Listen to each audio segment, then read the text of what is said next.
Hello everyone, welcome to our channel GS with Ashok. आज हम लोग इस वीडियो के अंतर्गत इकोनॉमी का लेक्चर नंबर 2 करेंगे, जो कि है मॉनेटरी पॉलिसी और इन्फ्लेशन। ओके, इसमें हम लोग मुद्रास्फीति और मौद्रिक नीति के बारे में डिटेल से पढ़ेंगे और ये बहुत ही महत्वपूर्ण टॉपिक है। अगर कोई भी इकोनॉमी से क्वेश्चन पूछा जाएगा तो इस टॉपिक से जरूर पूछा जाता है। तो वीडियो को स्टार्ट करते हैं बिना किसी देरी के। तो अगर आपको चैनल ये लेक्चर्स की पीडीएफ चाहिए तो आप ये जो टेलीग्राम चैनल है इसको जरूर फॉलो कर लेना। इसका लिंक मैं डिस्क्रिप्शन में डाल दूंगा। तो वीडियो को स्टार्ट करते हैं बिना किसी देरी के। तो सबसे पहले हम लोगों को क्या देखना है, मॉनेटरी पॉलिसी।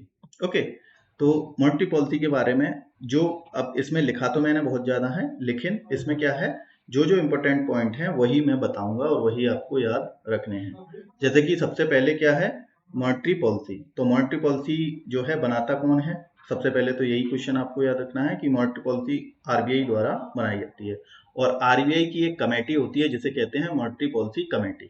ओके, तो आरबीआई की कमेटी है आगे, वो है मॉनेटरी पॉलिसी कमेटी, जिसके द्वारा जो है मॉनेटरी पॉलिसी को बनाया जाता है। और इसका उद्देश्य क्या है, अब हर चीज का एक उद्देश्य होता है, क्यों बनाया गया है।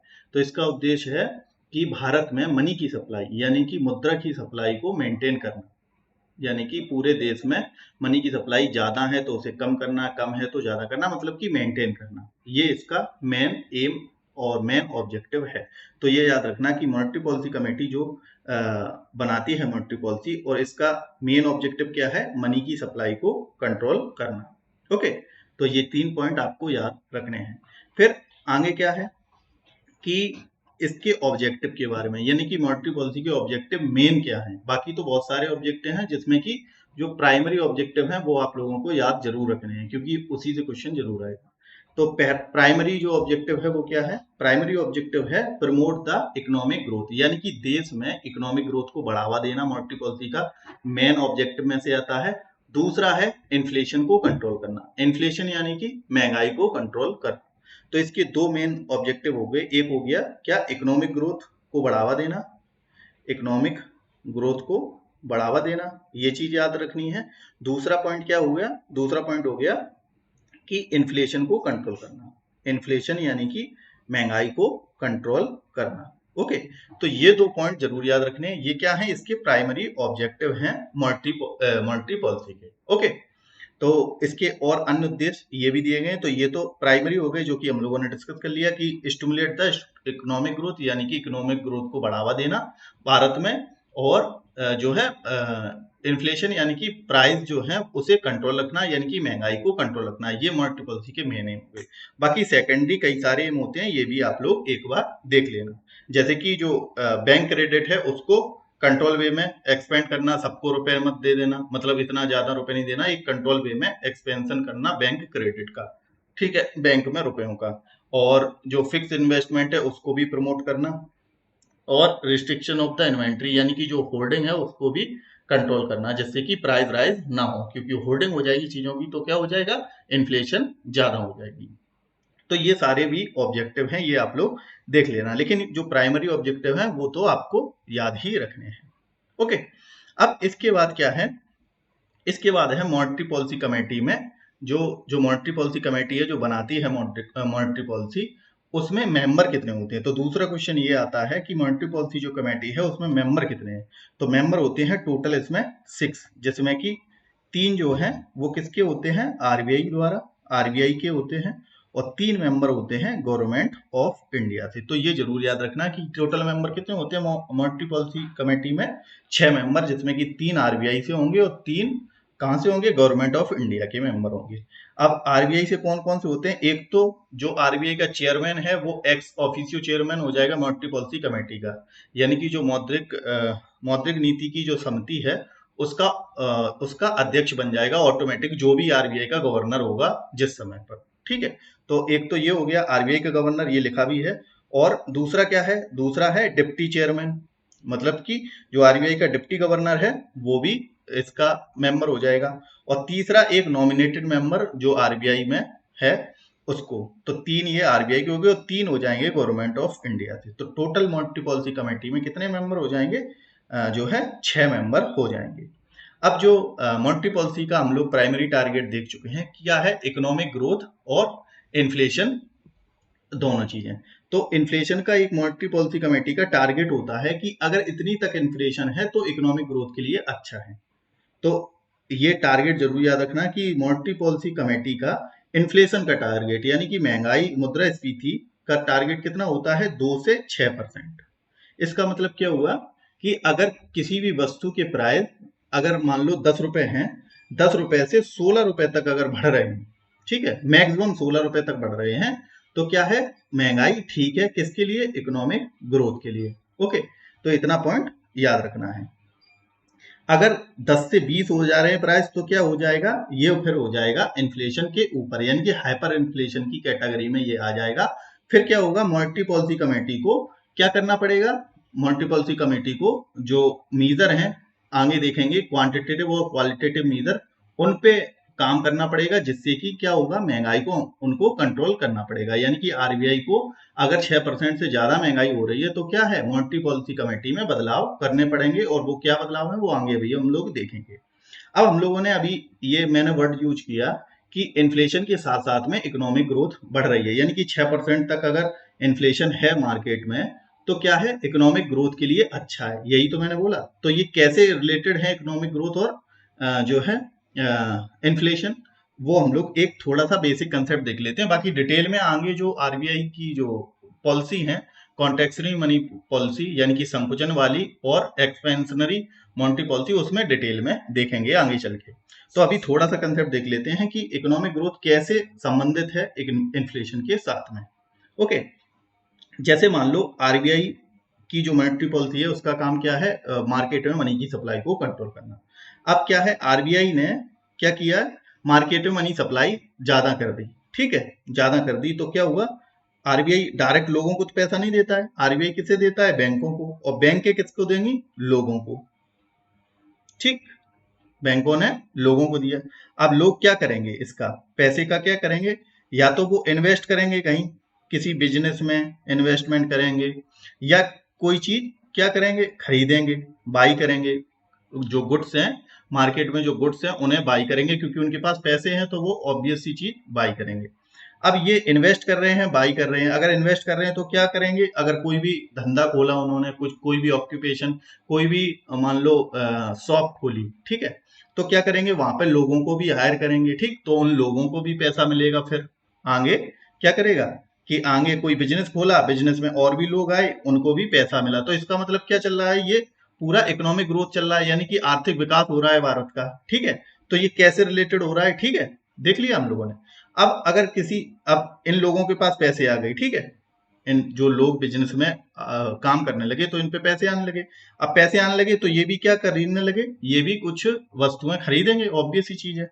अगर सारे लोगों के पास पैसे आ रहे हैं और लोग वस्तुएं खरीद रहे हैं तो क्या होगा, अल्टीमेटली क्या होगा, इसके बाद होगा डिमांड, जो है वस्तुओं की जो डिमांड है वो क्या हो जाएगी, इंक्रीज हो जाएगी कि नहीं, क्योंकि सबके पास पैसे हैं, वो खरीद सकते हैं, इस वजह से क्या इकोनॉमिक ग्रोथ तो हो ही रही है, और साथ साथ क्या है, डिमांड बढ़ रही है, क्योंकि लोग डिमांड कर रहे हैं चीजों की। अब डिमांड करेंगे तो क्या होगा, कुछ वस्तुओं की जो है सप्लाई चेन क्या है, गड़बड़ा जाएगी और सप्लाई कम हो जाएगी, यानी कि डिमांड बढ़ेगी तो क्या हो जाएगी, सप्लाई कम हो जाएगी, ठीक है, सप्लाई क्या हो जाएगी, वस्तुओं की कम हो जाएगी। अब सप्लाई अगर कम हो गई तो क्या होगा, जैसे कि वस्तुएं 10 हैं, लोग खरीदने वाले 50 लोग हैं, तो क्या होगा, वो कैसी बिकेंगी, वो बिकेंगी महंगी, महंगे रेट पर। तो क्या हो जाएगा, अल्टीमेटली इन्फ्लेशन जो है वो हो जाएगा कि नहीं हो जाएगा, यानी कि महंगाई बढ़ जाएगी, अल्टीमेटली बढ़ जाएगी। तो क्या सीक्वेंस से बढ़ी महंगाई, इन्फ्लेशन। तो अगर इन्फ्लेशन हो रही है कितने परसेंट तक, 6% तक अगर प्राइस बढ़ रहे हैं वस्तुओं के, तो वो किसके लिए सही है, इकोनॉमिक ग्रोथ के लिए सही है, कि 6% तक अगर बढ़ रहे हैं प्राइस किसी वस्तु के, तो इसका मतलब क्या है, आर्थिक विकास हो रहा है, सबके पास पैसे जा रहे हैं, सब लोग खरीद रहे हैं, तभी बढ़ भी रही है, 6% तक बढ़ रही है तो कोई दिक्कत नहीं है। तब तक आरबीआई को कोई टेंशन नहीं है। अगर 6% से ज्यादा बढ़ेगी तब आरबीआई मीजर लेगी, अब आगे पढ़ेंगे वो क्या मीजर होंगे। तो ये एक सीक्वेंस है इकोनॉमिक ग्रोथ और इन्फ्लेशन में रिलेशन, तभी होता है एक जो है अल्टीमेटली क्या है, एक फॉर्मूला कि इकोनॉमिक जो ग्रोथ है, यानी कि आर्थिक विकास जो है वो डायरेक्टली प्रोपोर्शनल होता है किसके, इन्फ्लेशन के, कि जैसे जैसे महंगाई बढ़ेगी वैसे ही साथ साथ में क्या, इन्फ्लेशन भी होगी। ओके, और लेकिन इन्फ्लेशन हाइपर इन्फ्लेशन ना बदल जाए उसके लिए जो आरबीआई की मॉनेटरी पॉलिसी कमेटी है क्या करती है, कुछ मीजर लेती है, वो आगे हम लोग देख रहे हैं। तो ये चीज आपको याद रखनी है कि कितने मेंबर होते हैं और इन्फ्लेशन का टारगेट कितना है। अब आगे देखते हैं, इसमें क्या है, टोटल 6 मेंबर हम लोगों ने देख लिए और हर सदस्य के पास एक वोट होता है। और अगर टाई ब्रेकर कौन होता है, तो आरबीआई का जो गवर्नर है यानी कि अध्यक्ष जो मॉनेटरी पॉलिसी कमेटी का, वो भी अगर इक्वल अमाउंट में वोट डलते हैं तो वो कास्टिंग वोट के रूप में वोट डाल के जो टाई को ब्रेक करता है, यानी कि इक्वल वोट को ब्रेक कर देगा। और एक साल में कितनी बैठकें होती हैं मॉनेटरी पॉलिसी कमेटी की, कम से कम 4, मिनिमम 4 तो होनी ही चाहिए। ओके। और समिति का जो निर्णय होगा, जो मॉनेटरी पॉलिसी कमेटी का जो निर्णय होता है, वो सबको मानना होगा, हर बैंक को मानना होगा। अब देखते हैं जो इंस्ट्रूमेंट ऑफ मॉनेटरी पॉलिसी, यानी कि वो जो महंगाई को कैसे कंट्रोल करेगी, इकोनॉमिक ग्रोथ को कैसे कंट्रोल करेगी, उसके लिए कुछ इंस्ट्रूमेंट होते हैं किसके पास में, मॉनेटरी पॉलिसी कमेटी के पास में या अल्टीमेटली आरबीआई के पास में। ठीक है, आरबीआई क्या है, अपना सेंट्रल बैंक है। पूरे पैसों का निर्धारण कौन करता है भारत में, वो आरबीआई करती है, तभी उसे क्या कहते हैं, सेंट्रल बैंक ऑफ इंडिया या बैंकर्स बैंक, मतलब कि उसके पास सारे रुपए रहते हैं और वही सप्लाई को कंट्रोल करती है और मॉनेटरी पॉलिसी बना के। ओके, तो इसके कुछ इंस्ट्रूमेंट हैं जो मार्केट में पैसे को कंट्रोल करते हैं। अब वो क्या क्या इंस्ट्रूमेंट हैं, तो ये 2 प्रकार के होते हैं। इंस्ट्रूमेंट जो है वो 2 प्रकार के हैं, ये भी याद रखना। एक तो होते हैं क्वांटिटेटिव, एक होते हैं क्वालिटेटिव। तो 2 प्रकार की मीजर हैं। एक तो है मात्रात्मक, यानी कि इसमें क्या कोई नंबर का खेल होगा, यानी कि नंबर से कुछ भी काम करेंगे, वो आगे देखेंगे कि क्या क्या रेट जो होते हैं वो देखेंगे। उसके बाद कुछ क्वालिटी इंप्रूवमेंट करेंगे, क्वालिटी मतलब गुणवत्ता को इंप्रूव करेंगे, चाहे वो बैंक की हो, सर्विस की हो, ये सारी। तो ये 2 मीजर उठा के क्या कर सकता है आरबीआई जो है मॉनेटरी पॉलिसी के द्वारा मार्केट में मनी की सप्लाई को कंट्रोल कर लेगा, जिससे कि क्या है, इकोनॉमिक ग्रोथ और इन्फ्लेशन को कंट्रोल किया जा सके। ठीक है, इनको जो प्रमोट किया जाए इकोनॉमिक ग्रोथ, और जो इन्फ्लेशन है उसको कंट्रोल किया जाए। तो अब ये मीजर क्या क्या है उनके बारे में हम लोग डिटेल में देखेंगे, इनसे भी क्वेश्चन बनते हैं। तो सबसे पहला क्वांटिटेटिव ग्रोथ के बारे में हम लोग देखते हैं कि क्वांटिटेटिव क्या क्या मीजर हैं जिससे वो कंट्रोल करते हैं ये सब चीजें। तो क्वांटिटेटिव मीजर में क्या क्या होते हैं, रेपो रेट है, रिवर्स रेपो रेट है, बैंक रेट है, कैश रिजर्व रेशियो है, सैचुरेटी लिक्विडिटी रेशियो है और ओपन मार्केट ऑपरेशन है। ओके, तो ये सारी चीजें क्या है, क्वांटिटेटिव मीजर के अंतर्गत आती हैं। अब इनको हम लोग डिटेल में समझेंगे कि कैसे इनसे कंट्रोल होती हैं चीजें आगे। ओके, तो सबसे पहला देखते हैं क्वांटिटेटिव मीजर में कैश रिजर्व रेशियो। ओके, तो सबसे पहले देखते हैं कि कैश रिजर्व रेशियो क्या है। तो जो क्वांटिटेटिव मीजर है, जिसमें कि पहला हम लोग पढ़ेंगे कैश रिजर्व रेशियो क्या है, उसे पढ़ने से पहले हम लोगों को क्या करना है, एक चीज को समझना है जिससे कि हम लोग ये सब चीजें समझ सकें। तो वो क्या चीज है वो हम लोग देखते हैं। जैसे कि इसमें क्या लिखा है, कैश मतलब कैश का मतलब रुपए से ले सकते हैं, और रिजर्व मतलब कि कुछ चीज रिजर्व रखनी है, यानी कि संरक्षित रूप में रखनी है, और रेशियो है किसी चीज का, कैश का रिजर्व है और कुछ रेशियो फॉर्म में है। ठीक है, तो ये रेशियो किसका होता है, यही समझने के लिए फिर आगे जो भी टर्म आएंगे वो उनसे रिलेटेड हो जाएगा। तो ये रेशियो होता है किसका, एनडीटीएल का, यानी कि नेट डिमांड टाइम लायबिलिटी। तो ये होता क्या है एनडीटीएल, इसको अगर समझ लेंगे तो आगे ये सारे टर्मिनोलॉजी इजिली हम लोग समझ सकेंगे। ओके, तो एनडीटीएल को समझने के लिए सबसे पहले हम लोगों को बैंक को समझना होगा। ठीक है, कि बैंक जो है, बैंकों के पास ये सारा टर्मिनोलॉजी क्या है, ये आरबीआई जो है कैसे मार्केट में रुपए कंट्रोल करता है, बैंकों को कंट्रोल करके। ये तो अल्टीमेटली चीज है कि बैंक जो आरबीआई का डायरेक्ट रिलेशन कस्टमर के साथ में यानी कि लोगों के साथ में नहीं होता, बैंकों के साथ में होता है, और बैंक आगे लोगों से पैसे को कंट्रोल कर सकते हैं। ठीक, इतना पॉइंट तो हम लोगों को याद है। तो अल्टीमेटली क्या है, ये बैंकों की टर्मिनोलॉजी है। बैंक से अगर ये चीजें कंट्रोल होंगी तो ऑटोमेटिकली जनता से कंट्रोल होंगी, आगे हम लोग देख लेंगे। तो एनडीटीएल को समझने पहले हम लोग क्या करेंगे, बैंक के डिपॉजिट के बारे में समझेंगे। तो बैंक में क्या है, हम लोग यूज करते हैं, बैंकों के खाते हैं हम लोगों के, तो क्या है, हम लोग जमा करने के तरीके क्या क्या होते हैं। तो बैंक के डिपॉजिट के बारे में देखते हैं। डिपॉजिट, तो बैंक में डिपॉजिट जो है वो 2 प्रकार के होते हैं। सबसे पहली चीज, कौन कौन से होते हैं 2 प्रकार के, तो इसमें होता है सबसे पहले, एक होता है टाइम डिपॉजिट, एक होता है डिमांड डिपॉजिट। Demand deposit. तो डिपॉजिट कितने प्रकार के आगे होते हैं बैंक के, एक टाइम वाले, एक डिमांड वाले। अब डिमांड डिपॉजिट जो है, डिमांड डिपॉजिट है, इसमें क्या क्या आता है, इसमें दो चीजें आती हैं, एक करेंट अकाउंट, एक सेविंग अकाउंट, ठीक है। और टाइम वाले में क्या आती हैं दो चीजें, इसमें आते हैं आरडी और एफडी। अब हम लोगों के पास सेविंग अकाउंट है, तो सेविंग अकाउंट का मतलब हम लोगों के पास क्या, हम लोग डिपॉजिट यूज करेंगे, डिमांड डिपॉजिट, यानी कि जब हम डिमांड करेंगे तब हम रुपए उससे निकाल सकेंगे बैंक से। यानी कि हमने अगर आज जमा किए अपने सेविंग अकाउंट में 1,000 रुपए और कल हम जाके वहां से 500 रुपए निकाल आए, यानी कि हम लोगों की डिमांड के अनुसार पे ये डिपॉजिट काम करते हैं, ठीक है। ऐसी करंट अकाउंट, जैसे कि कोई बिजनेसमैन है तो वो क्या खुलाएगा, बैंक में करंट अकाउंट खुलाएगा, तो उसका काम क्या है, वो भी जब डिमांड करेगा तब वो रुपए निकाल लेगा। तो यानी कि डिमांड डिपॉजिट में जब डिमांड करी जाती है रुपए की तब मिल जाते हैं, ठीक। और इनको क्या कहते हैं, कासा डिपॉजिट भी कहते हैं, क्योंकि करंट अकाउंट और सेविंग अकाउंट मिला के इनके क्या कह सकते हैं, कासा डिपॉजिट भी कह सकते हैं। ओके, अब टाइम डिपॉजिट क्या है, इनमें टाइम लगता है, ठीक है। टाइम डिपॉजिट में क्या लगेगा, टाइम लगेगा। अब टाइम में क्या है, एक होती है आरडी, आरडी मतलब रिकरिंग डिपॉजिट। इसमें क्या होता है, हम लोगों ने देखा होगा, हम लोगों के मम्मी पापा क्या करते हैं कि आरडी खुलवाते हैं। आरडी मतलब हर मंथ में, हर रिकरिंग, रिकरिंग मतलब कि बार बार किसी चीज को करना। तो रिकरिंग डिपॉजिट मतलब बार बार हम लोग जमा करते हैं। जैसे कि 5 साल का उसका मैच्योरिटी पीरियड है, तो हम लोग क्या करते हैं, एक किस्त बन जाती है, जैसे कि 100 रुपए, 1,000 रुपए, जितनी भी है, तो 1,000 रुपए की किस्त बांधी हम लोगों ने कि हर एक तारीख को 1,000 रुपए देंगे, या 5 तारीख को, जो भी डिसाइड हो। तो ये क्या है, रिकरिंग डिपॉजिट है। इसमें ये नहीं है कि हम डेली डालेंगे और डेली निकाल लेंगे रुपए, ठीक है। तो इसमें टाइम वाली डिपॉजिट है, ये इसमें टाइम लगता है। तो आरडी मतलब हर महीने जमा करने के लिए। और फिक्स डिपॉजिट क्या होते हैं, हम लोग जानते हैं, ये भी हम लोगों के घर पे होता है कि हम लोग क्या करते हैं, कुछ पैसे को फिक्स कर देते हैं। जैसे मान लो 5 लाख रुपए हमने 5 साल के लिए फिक्स कर दिए, तो उसमें ये नहीं है कि आज मैंने फिक्स किया और कल हम जाके डिमांड करके ले आएंगे, नहीं। उसमें एक टाइम पीरियड है, 5 साल है, 5 साल के बाद ही वह हम लोग निकाल सकते हैं उसमें पैसा जो हम लोगों ने इन्वेस्ट किया है, यानी कि डिपॉजिट किया है। तो टाइम डिपॉजिट, डिमांड डिपॉजिट हम लोगों ने देख लिया। ओके, अब इन डिपॉजिट में होता क्या है कि डेली क्या है, कई लोग क्या है आरडी कराते हैं। मान लो आरडी में 5 करोड़ रुपए की लोगों ने आरडी कराई, ठीक है। और इसमें से मान लो 3 करोड़ की आरडी जो है टूट गई लोगों की, उन्होंने आरडी से पैसा निकाल दिया। तो अल्टीमेटली इसमें कितना पॉजिटिव में 2 करोड़ आ गया रुपए, ठीक है। हर बैंक के पास ये चीजें होती हैं। ऐसी एफडी भी किसी ने मान लो 10 करोड़ की कराई और 15 करोड़ की एफडी टूट गई, तो इसमें क्या हुआ, -5 करोड़ का इसमें हुआ। एक दिन की हम लोग देख रहे हैं, ये एक दिन का हम लोग टाइमलाइन में देख रहे हैं।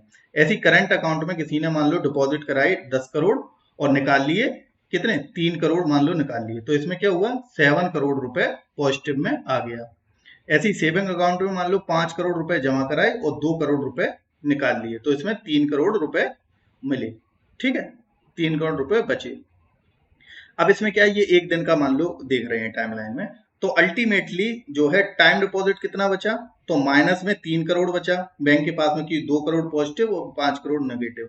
ऐसे ही 7 करोड़ और 3 करोड़ ये दोनों पॉजिटिव, मतलब 10 करोड़ डिमांड डिपॉजिट में बैंक के पास आ गया, 10 करोड़। तो अल्टीमेटली ये -3 करोड़ और 10 करोड़, तो जो बैंक के पास आज के दिन में लास्ट में कितना रुपए बचा, वो 7 करोड़ रुपए बचा, ठीक है, एक दिन का। तो यही क्या है, यही होता है एनडीटीएल, यानी कि नेट है, ये नेट रुपए बचा है, किसका, टाइम का और डिमांड का, तभी इसे net demand and time liability इतनी जो है बची है 7 करोड़, तो इसी को क्या कहते हैं, एनडीटीएल कहते हैं। अब ये चीज समझ लोगे।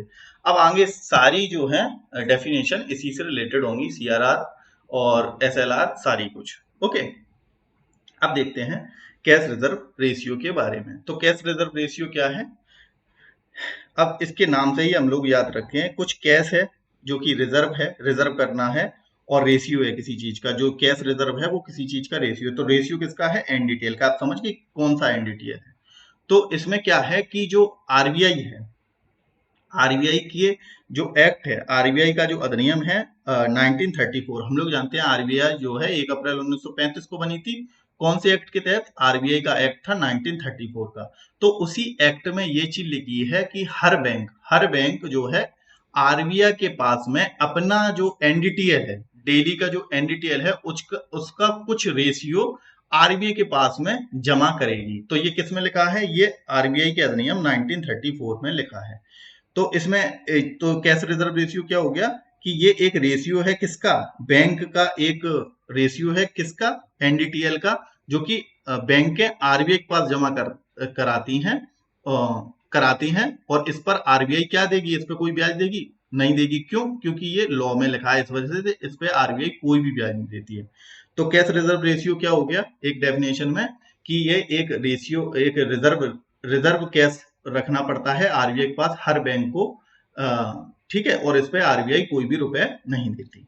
ठीक है, तो कैश रिजर्व रेशियो क्या हो गया कि आरबीआई के पास में जो बैंक जो है आरबीआई पे क्या करती हैं? जमा करती हैं कुछ कैश फॉर्म में। क्या? एनडीटीएल का रेशियो। ओके, ये जमा करती हैं और ये एक्ट में लिखा हुआ है 1934 के। और इसमें आरबीआई पे अब जमा हो गया ये पैसे, लेकिन आरबीआई बैंकों को कोई भी नो इंटरेस्ट, कोई ब्याज नहीं देगा इन रुपए पे, क्योंकि ये लॉ में लिखा हुआ है। तो नो इंटरेस्ट, आरबीआई द्वारा कोई भी इंटरेस्ट नहीं दिया जाता है। तो कैश रिजर्व रेशियो के बारे में हम लोग समझ गए होंगे कि आरबीआई के पास ये लिखा भी है कि बैंकों की अपनी जमा राशि का एक निश्चित जो परसेंटेज आरबीआई के पास रखना होता है नगद रूप में, यानी कि कैश रूप में जमा करना होता है, उसी को क्या कहते हैं? Cash reserve ratio. और इस पर आरबीआई कोई भी रुपए जो है नहीं देती है, कोई भी इंटरेस्ट के रूप में रुपए नहीं देती है।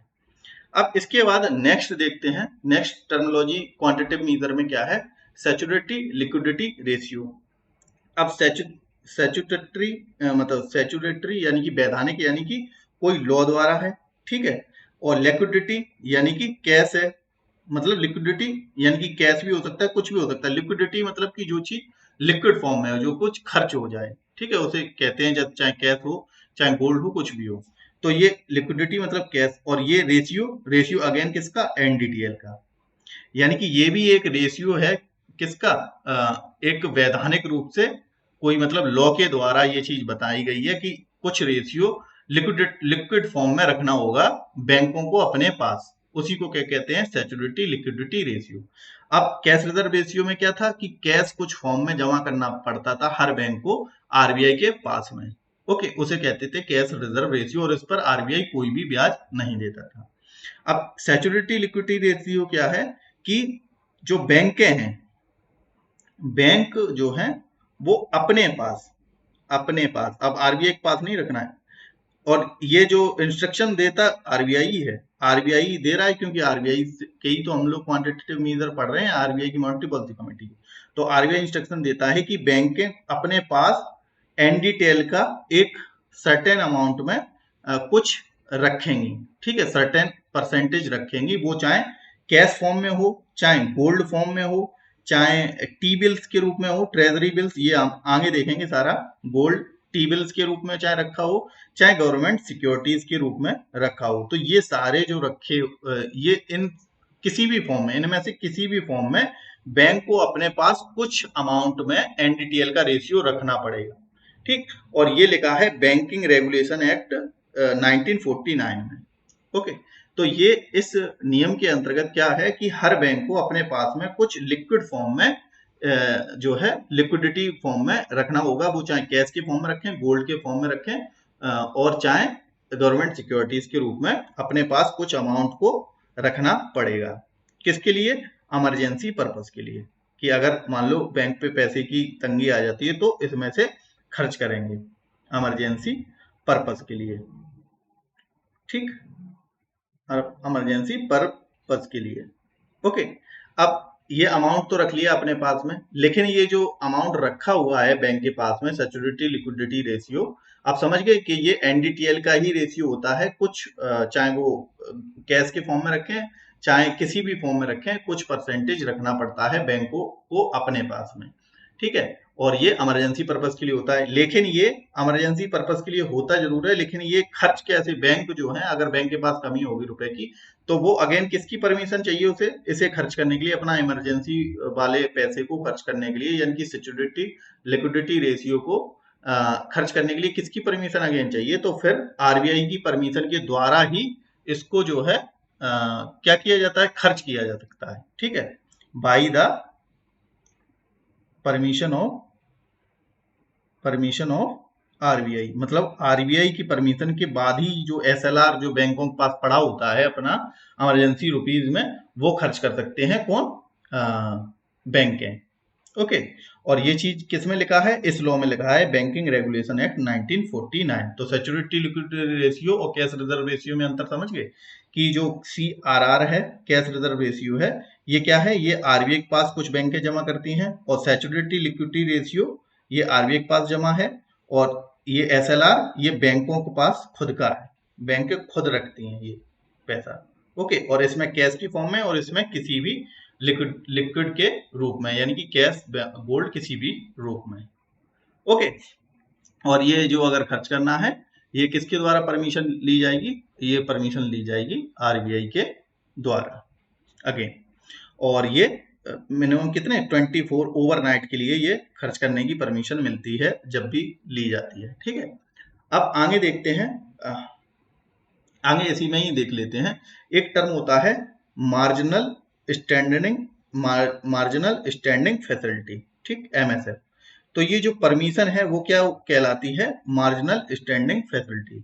और ये देता कौन है, MSF, ये आरबीआई देती है। इसी परमिशन को कहते हैं मार्जिनल स्टैंडिंग फैसिलिटी, जो कि कौन देता है ये परमिशन, आरबीआई देती है, कि अपना जो खुद का जो आपका इमरजेंसी जो जमा है, यानी कि SLR जो है, उसको यूज कर सकते हैं। तो MSF क्या है, परमिशन यूज ऑफ SLR की यूज के लिए जो परमिशन होती है उसे कहते हैं मार्जिनल स्टैंडिंग फैसिलिटीज। ओके, और ये आरबीआई देता है। अब ये यूज तो करने के लिए परमिशन देता है ओवरनाइट के लिए, यानी कि 1 डे के लिए, या 24 आवर, या 1 डे के लिए, ये आरबीआई ने दे दी परमिशन। लेकिन इस पर जो है बैंकों पर चार्ज किया जाता है कि तुमने अपना इमरजेंसी डिपॉजिट यूज करना है तो कुछ चार्ज लगेगा। तो वो चार्ज कितना लेता है आरबीआई लेता है जो रेपो रेट है। अभी रेपो रेट के बारे में भी हम लोग देखेंगे, जो जिसमें कि क्या है, बैंकें रुपए लेती हैं आरबीआई से 1 साल से कम समय के लिए, उसे ही कहते हैं रेपो रेट। तो जितनी रेपो रेट होती है, जितना मतलब इतना जितना रेट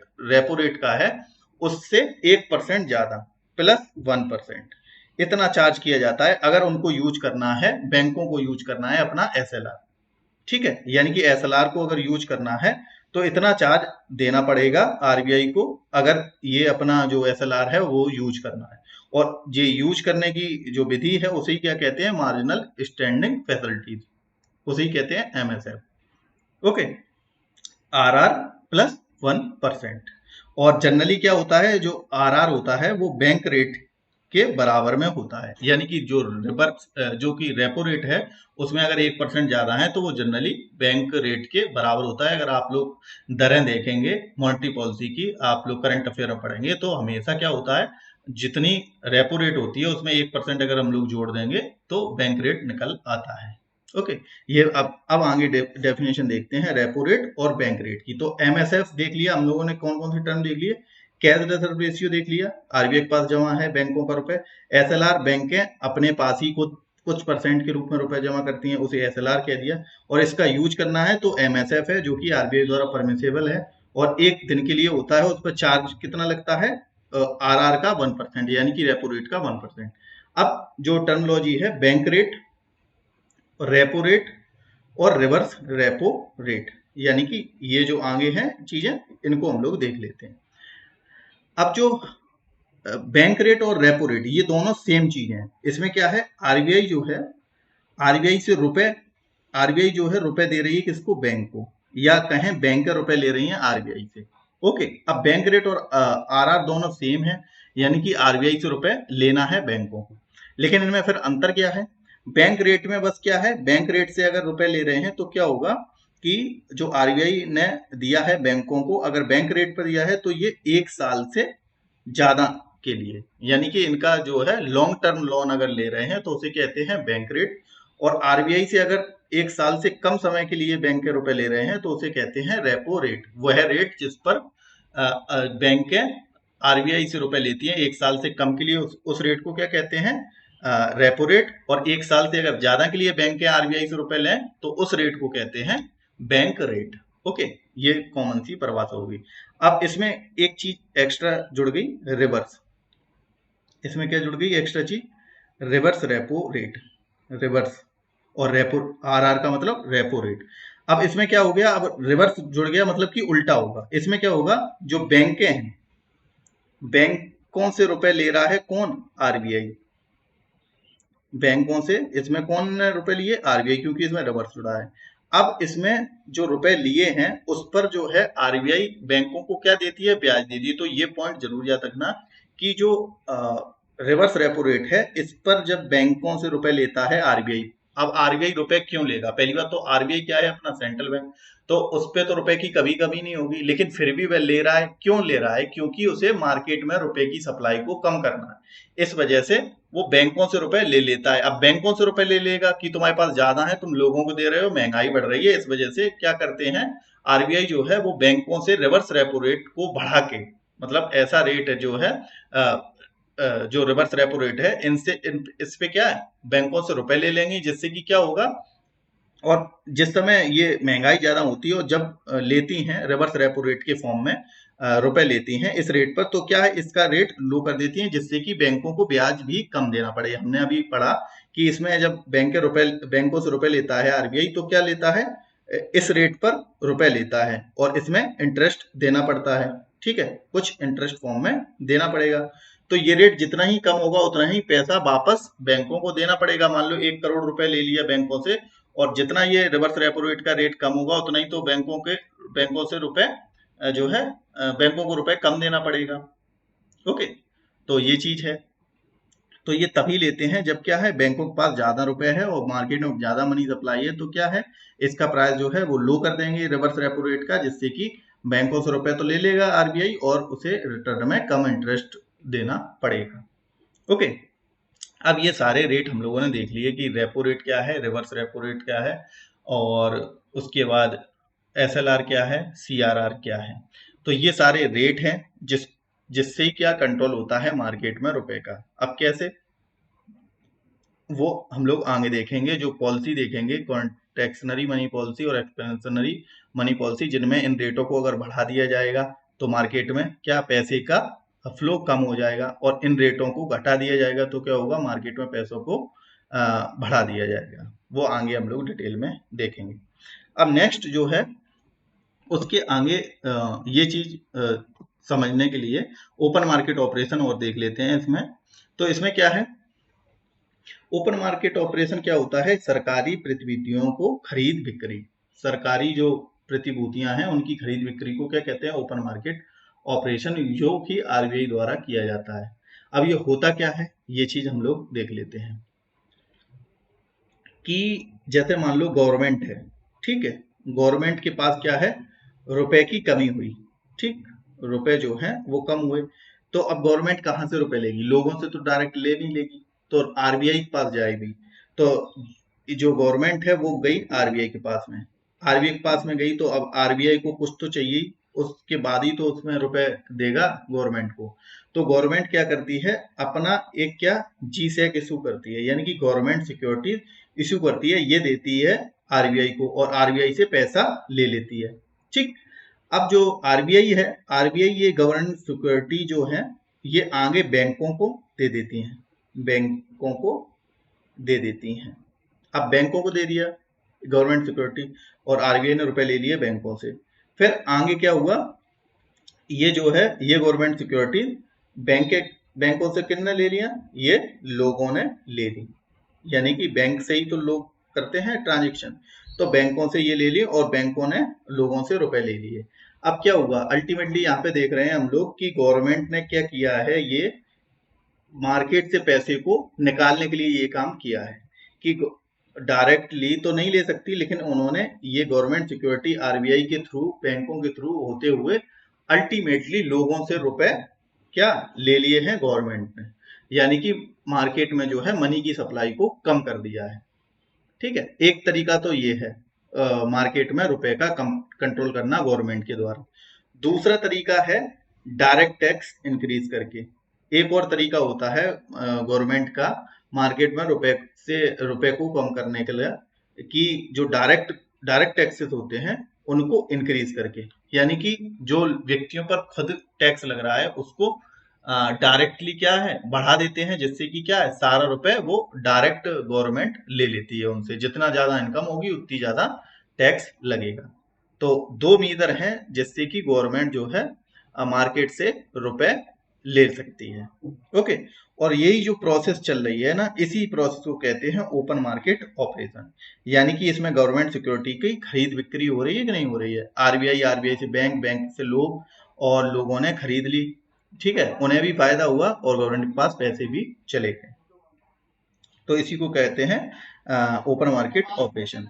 अब दूसरी चीज देखते हैं कि लिक्विड, ये एक और है, ओएमओ का हिस्सा क्या होता है, लिक्विडिटी एडजस्टमेंट फैसिलिटी। अब एलएएफ होता क्या है, अगर एलएएफ के बारे में पूछा जाए तो एलएएफ है क्या। तो ओपन मार्केट ऑपरेशन हम लोगों ने देख लिया, इसी का हिस्सा होता है लिक्विडिटी एडजस्टमेंट फैसिलिटी। अब ये क्या है, लिक्विडिटी मतलब कि कैश, मान लेते हैं कैश जो है लिक्विड फॉर्म में, सबसे ज्यादा लिक्विड कौन सी चीज है, वो कैश है, कि कहीं पे जाओ वहां पे खर्च हो जाएगा। तो लिक्विडिटी सबसे ज्यादा किसकी होती है, कैश की होती है। गोल्ड को सुनार के ही पास जाना पड़ेगा, अगर गोल्ड है आपके पास तो क्या है वो कम लिक्विड है, किससे, कैश से। तो सबसे ज्यादा लिक्विड, मोस्ट लिक्विड एसेट कौन है, कैश है, कि कहीं पे भी जाओ कोई भी ले लेगा खर्च करते हुए। तो उसी लिक्विड की, लिक्विड मतलब चाहे गोल्ड हो चाहे जो कैश हो, तो लिक्विड को एडजस्ट करने की फैसिलिटी को क्या कहते हैं, लिक्विडिटी एडजस्टमेंट फैसिलिटी। अब ये होती कैसे है, तो हम लोगों ने देखा था अभी ऊपर रेपो रेट। रेपो रेट में क्या था कि जो आरबीआई है, रेपो रेट वह दर है जिसपे आरबीआई से कौन लेती हैं, बैंकें रुपए लेती हैं, और वो भी कितने, शॉर्ट टर्म के लिए, यानी 1 साल से कम के लिए, ये हमने देखा था। फिर उसके बाद हम लोगों ने देखा रिवर्स रेपो रेट। अब ये वह रेट थी जिस पर आरबीआई रुपए लेती है, किससे, बैंकों से, बैंकों से, ये दोनों आपस में रिवर्स है ना, और आपस में, और जिसपे आरबीआई क्या देती है, इंटरेस्ट भी देती है। तो ये दोनों रेट जो है, इन दोनों रेट में क्या हो रहा है, आरबीआई आरबीआई से बैंकें ले रही हैं और बैंकों से आरबीआई ले रही है। तो इसका मतलब क्या हुआ, इसी को कहते हैं लिक्विडिटी एडजस्टमेंट फैसिलिटी, यानी कि लिक्विडिटी एडजस्टमेंट फैसिलिटी का मतलब क्या हुआ कि बैंकों ने आरबीआई को दिए पैसे और आरबीआई से बैंकों ने लिए पैसे। इसी से क्या हो रहा है कि जो कैश है उसकी एडजस्टमेंट हो रही है ना, कैश की एडजस्टमेंट हो रही है कि आरबीआई ने लिए, फिर आरबीआई ने बैंकों को दिए और बैंकों ने आरबीआई को दिए, तभी इसे क्या कहते हैं, repo rate plus reverse repo rate के जोड़ को क्या कहते हैं, ये एक फॉर्मूला बनेगा, लिक्विडिटी एडजस्टमेंट फैसिलिटी, तभी इसे कहते हैं। तो ये आपस में क्या कर रही हैं, बैंकें और आरबीआई रुपए का एडजस्ट कर रही हैं, इसी को क्या कहते हैं, लिक्विडिटी एडजस्टमेंट फैसिलिटी। ओके, तो ये समझ में आ गया, लिक्विडिटी एडजस्टमेंट फैसिलिटी। अब ये किसके थ्रू होता है, ओपन मार्केट ऑपरेशन के थ्रू। ये हम लोगों ने देख लिया, ये यहाँ पे ये प्रोसेस देख लिया कि गवर्नमेंट सिक्योरिटी चेंज करके, और ये इस तरीके से रुपए का आदान प्रदान हो रहा है। ओके, तो ये एक पार्ट है liquidity adjustment facility open market operation का। तो अब ये आपको बैंक रेट समझ में आ गई कि इसमें ये वह रेट है जिसपे आरबीआई के द्वारा, आरबीआई जो है रुपए देती है बैंकों को लॉन्ग टर्म के लिए, और शॉर्ट टर्म के लिए रेपो रेट पर। और ओपन मार्केट ऑपरेशन देख लिया जिसमें कि गवर्नमेंट सिक्योरिटी की जो है सेल परचेज होती है। सेचुरिटी लिक्विडिटी रेशियो, ये एक रेशियो है जो कि बैंकों को अपने एनडीटीएल का कुछ रेशियो अपने पास रखना होता है इमरजेंसी पर्पस के लिए, और इसे खर्च करने के लिए आरबीआई से परमिशन लेते हैं, जिसे क्या कहते हैं, मार्जिनल स्टैंडिंग फैसिलिटी, जो कि आरबीआई देती है ओवरनाइट के लिए। और इसमें जो है क्या चार्ज भी लगता है, जो कि रेपो रेट का 1% ज्यादा होता है, यानी कि बैंक रेट के बराबर होता है। उसके बाद कैश रिजर्व रेशियो, ये आरबीआई के पास हर बैंक को कुछ कैश फॉर्म में रिजर्व कराना होता है, उसे कैश रिजर्व रेशियो कहते हैं। फिर उसके बाद रिवर्स रेपो रेट जो है, रिवर्स रेपो रेट के बारे में हम लोगों ने देख लिया। रिवर्स रेपो रेट क्या होता है कि इसमें क्या है, जो बैंकों से रुपए लेता है आरबीआई, इस रेट पर क्या लेता है, बैंकों से रुपए लेता है आरबीआई, और इस पर ब्याज भी देता है बैंकों को, ठीक है। अब उसके बाद मार्जिनल स्टैंडिंग फैसिलिटी, ये हम लोगों ने पढ़ ही लिया। फिर उसके बाद कुछ अतिरिक्त जानकारी, इसमें क्या है कि 1% काउंट, 1% पॉइंट का मतलब क्या होता है, 100 बेसिस पॉइंट, यानी कि अगर कोई भी रेट, जैसे कि मान लो बैंक रेट है, अगर 1% बढ़ी, इसका मतलब वो है 100 बेसिस पॉइंट बढ़ी, यही चीज है। ओके, जैसे कि 10% में 1% जोड़ा जाए तो 11% है, ये बस एक चीज है देखने के लिए। अब कॉमन मैनेजमेंट बिल क्या होता है? जो कॉमन मैनेजमेंट बिल ये होते हैं जिसमें कि वही अगेन क्या होता है कि जो लिक्विडिटी है, जो यानी कि मार्केट में पैसा घूम रहा है उसको कम करने के लिए जो होता है उसे कहते हैं कैश मैनेजमेंट बिल। ओके। और डिमोनेटाइजेशन के समय अत्यधिक नकदी को नियंत्रित करने का उपयोग किया गया था। जैसे डिमोनेटाइजेशन किया गया था तो उसमें क्या है, पैसे को कंट्रोल किया गया था। तो ये किसके द्वारा किया जाता है? सरकार द्वारा, जो प्रतिभूतियां जारी करके। अब ये तो हो गया, हम लोगों ने सारा कुछ देख लिया क्वांटिटेटिव मीजर में कि इतने मीजर हैं जो कि मार्केट में रुपए को एडजस्ट करते हैं, मार्केट में रुपए की सप्लाई को कंट्रोल करते हैं। अब दूसरे हो गए क्वालिटेटिव मीजर। क्वालिटेटिव मीजर, अब इसमें क्वालिटेटिव मीजर में क्या क्या आएगा? जैसे कि क्रेडिट रेशनिंग। इसमें क्या है, बैंकों द्वारा ऋण की अधिकतम सीमा को तय किया जाएगा कि ऋण जो है मैक्सिमम इतना ही तक आप लोग दे सकते हैं। ठीक है। फिर होता है मार्जिनल रिक्वायरमेंट। ये सारे क्वालिटेटिव मेजर है। इसमें क्या है, बैंकों को ये इंस्ट्रक्शन दिया जाएगा कि जिस व्यक्ति को आप पैसे दे रहे हैं तो उसका जो एसेट है, यानी कि उसका जो कोलेट्रल है, यानी कि कोई भी व्यक्ति अगर बैंकों से लोन लेता है तो कैसे लिया जाता है लोन, आप लोगों को पता ही है कि मान लो 10 लाख रुपए का लोन लेना है तो बैंकों के पास गया तो बैंक पूछेगी कि इसकी सिक्योरिटी के लिए आपके पास क्या चीज है, चाहे घर के कागज हैं यानी कि और कोई एसेट है आपका, तो वो क्या गिरवी आपको रखेंगे तभी उस पे क्या बैंक लोन देगी। तो मार्जिनल रिक्वायरमेंट क्या होती है कि जैसे कि मान लो आपकी जो संपत्ति के कागज है, मान लो आप 10 लाख का लोन लेने गए, आपकी संपत्ति की वैल्यू 10 लाख है, तो वह 10 लाख रुपए का नहीं देके लोन देगा 8 लाख का। तो जो 2 लाख रुपए है वो क्या है, मार्जिनल रिक्वायरमेंट है, जिससे कि क्या होगा कि अगर व्यक्ति लोन चुकाता नहीं है तो क्या है, वह अगर जो है हम लोगों ने सारफेसी एक्ट पढ़ा है ना, तो जब उसकी जो संपत्ति है, ठीक है, या जो भी कोलेट्रल रखा है उसको रीसेल करके बैंकें अपना पूरा रुपए वसूल कर सकें, जिससे कि अकाउंट जो है बैंक में जो अकाउंट है वो एनपीए ना हो पाए। यानी कि ऐसे अकाउंट, एनपीए हम लोग समझ चुके हैं, बैड लोन्स जिन्हें कहते हैं, यानी कि ऐसे अकाउंट जो कि बैंकें जो कि लोग नहीं चुकाते हैं तो वो क्या हो जाते हैं, एनपीए हो जाते हैं। ये हम लोगों ने पहले वीडियो में पढ़ा था। तो उससे बचने के लिए ये चीजें की गई हैं, ठीक है, क्वालिटी को इम्प्रूव करने के लिए। तो मार्जिनल रिक्वायरमेंट समझ के क्या होती है कि जो कोलेट्रल है उससे कम की लोन दी जाती है लोगों को, जिससे कि उसकी वसूली की जा सके बाद में। उसके बाद मोरल सुहाजन।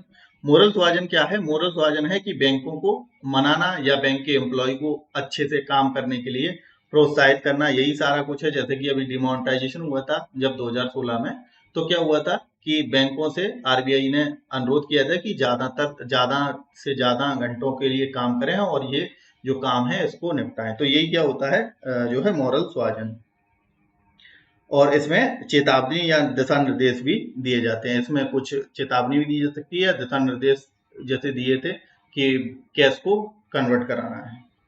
फिर डायरेक्ट एक्शन क्या है कि अगर कोई भी बैंक जो है डायरेक्ट किसी चीज का उल्लंघन करती है तो उस पर डायरेक्ट एक्शन लिए जाते हैं, उसके लिए भी कई सारे एक्ट हैं। अब क्रेडिट रेशनिंग, यही चीज लिखी है। क्रेडिट रेशनिंग में क्या हम लोगों ने पढ़ा कि ऋण देने के लिए क्या है, कंट्रोल किया जाता है। क्रेडिट रेशनिंग यानी कि देने के लिए क्या किया जा रहा है, कंट्रोल किया जा रहा है। क्रेडिट को देने के लिए बैंक को कंट्रोल किया जा रहा है कि बैंकों को बताया जा रहा है कि क्रेडिट एक लिमिट मात्रा में है। तो उसमें क्या है कि आरबीआई क्या है, बैंकों को निर्देश देती है कि जो पीएसएल होते हैं यानी कि प्राइवेटरी सेक्टर लैंडिंग है, उनमें 40% रुपए आपको क्रेडिट यानी कि लोन के रूप में देना है। यानी कि जितना भी आपको लोन का अमाउंट है, मान लो 100 रुपए कोई भी बैंक का लोन का अमाउंट है, उसमें से 40 रुपए जो है वो प्राइवेटरी सेक्टर में देना है। प्राइवेटरी सेक्टर में आपको लोन के रूप में देना है। अब प्राइवेटरी सेक्टर में कौन कौन आते हैं, जैसे कि कृषि में क्या देना है, 40 में से 18% जो यानी कि 18 रुपए एग्रीकल्चर में आपको देने हैं। हर बैंक को ये निर्देश दिए जाते हैं। और फिर उसके बाद जो सारे किसान हैं उन्हें 10% दे सकते हैं, और जिसमें कि जो सीमांत किसान है यानी कि मार्जिनल फार्मर है उन्हें 8% यानी कि 8 रुपए दे सकते हैं 40 में से। फिर उसके बाद जो वीकर सेक्शन है उनको कितने परसेंट, तो इन्हें प्रायोरिटी दी जाएगी लोन देने में। इन लोगों को 40% रुपए हर बैंक को रखना पड़ेगा प्रायोरिटी सेक्टर की लैंडिंग के लिए, यानी कि प्रायोरिटी सेक्टर के लोगों के लिए, यानी कि एग्रीकल्चर के लिए या वीकर सेक्शन ऑफ सोसाइटी के लिए भी 10 रुपए। तो 40 में से 18 तो एग्रीकल्चर में दे दिया, 10 रुपए किसे दे दिया, 10 रुपए ये वीकर सेक्शन को दे दिए, जो डिप्राइव्ड हैं, जो कमजोर वर्ग के लोग हैं उनके लिए। फिर उसके बाद माइक्रो इंटरप्राइजेस को 7.5%, फिर 40 में से 7.5 रुपी दे दिए किन्हें, ये माइक्रो इंटरप्राइजेस को। ठीक है, ये 100 रुपए से हम लोग देख रहे हैं, ऐसे लाखों हजारों करोड़ का होता है बैंकों के पास में। तो प्रायोरिटी सेक्टर लैंडिंग में 40% जो है वो रुपए रखा गया क्रेडिट कंट्रोल करने के लिए आरबीआई ने। ठीक है, तो जिससे कि क्या होगा, अल्टीमेटली क्या होगा, क्वालिटी इंप्रूव होगी बैंक की। ठीक है, वो कंट्रोल वे में अगर जोन से हिसाब से ये दे रहे हैं तो उस हिसाब से ये नहीं कि जो गरीब है उसे लोन ही नहीं मिल रहा है। तो इस वजह से उन्होंने प्रायोरिटी सेक्टर लैंडिंग एक निर्धारित की गई, जिसमें कि 40% रुपए उसमें हर बैंक को देना ही है, जिसमें कि एग्रीकल्चर 18 हो गया, 10 वीकर सेक्शन और 7.5% माइक्रो इंटरप्राइजेस और माइक्रो इंटरप्राइजेस और खादी ग्राम उद्योग और एमएसएमई में 4.5% और शिक्षा हाउसिंग सेक्टर में ये सारे पीएसएल में आते हैं। तो पीएसएल में कौन कौन आते हैं, जैसे कि एग्रीकल्चर हो गया, वीकर सेक्शन हो गया, माइक्रो इंटरप्राइजेस हो गए, एजुकेशन हो गया, हेल्थ हो गया, ये सारे क्या है प्रायोरिटी, इन्हें प्रायोरिटी देना पड़ेगा हर बैंक को। फिर उसके बाद हम लोगों ने ये देखा, अगर विदेशी बैंक हैं उनके लिए क्या है, जिनकी शाखाएं 20 से अधिक या बराबर हैं उन्हें 40% कोटा और उपकोटा लागू है। जिनकी शाखाएं, ऐसी विदेशी बैंक है जिनकी शाखाएं 20 से ज्यादा हैं, उनको ये 40% देना पड़ेगा। ठीक है, प्रायोरिटी सेक्टर लैंडिंग में। और उपकोटा जो है वो भी लागू है। और अगर जिनकी शाखाएं अगर 20 से कम है उन्हें में 40% देना पड़ेगा, लेकिन उनमें कोई भी उपकोटा लागू नहीं है। ठीक है, यानी कि कृषि से ये चीजें लागू नहीं है, मतलब 40% प्रायोरिटी में देना है। और ये जो है ये किसके द्वारा लाया गया था, ये एमबी नायर जो कमेटी है उसके द्वारा 2012 में पीएसएल कोटा को बढ़ाने की सिफारिश की गई थी, एमबी नायर कमेटी के द्वारा 2012 में। अब मार्जिनल रिक्वायरमेंट यही चीज हो गई कि यदि जमानत की कीमत 1 लाख रुपए है, यानी कि 1 लाख रुपए का अगर कोलेट्रल है तो उसे 20% कम रुपए देने चाहिए बैंकों को। ठीक है, जिससे कि एनपीए हमारे कम हो सके, और अगर व्यक्ति लोन ना चुका पाए तो उसकी जो सिक्योरिटी है उसको बेच के हम लोग वापस रिकवरी कर सके। ओके, उसके बाद डिफरेंशियल अब आगे क्या है, डिफरेंशियल रेट ऑफ इंटरेस्ट।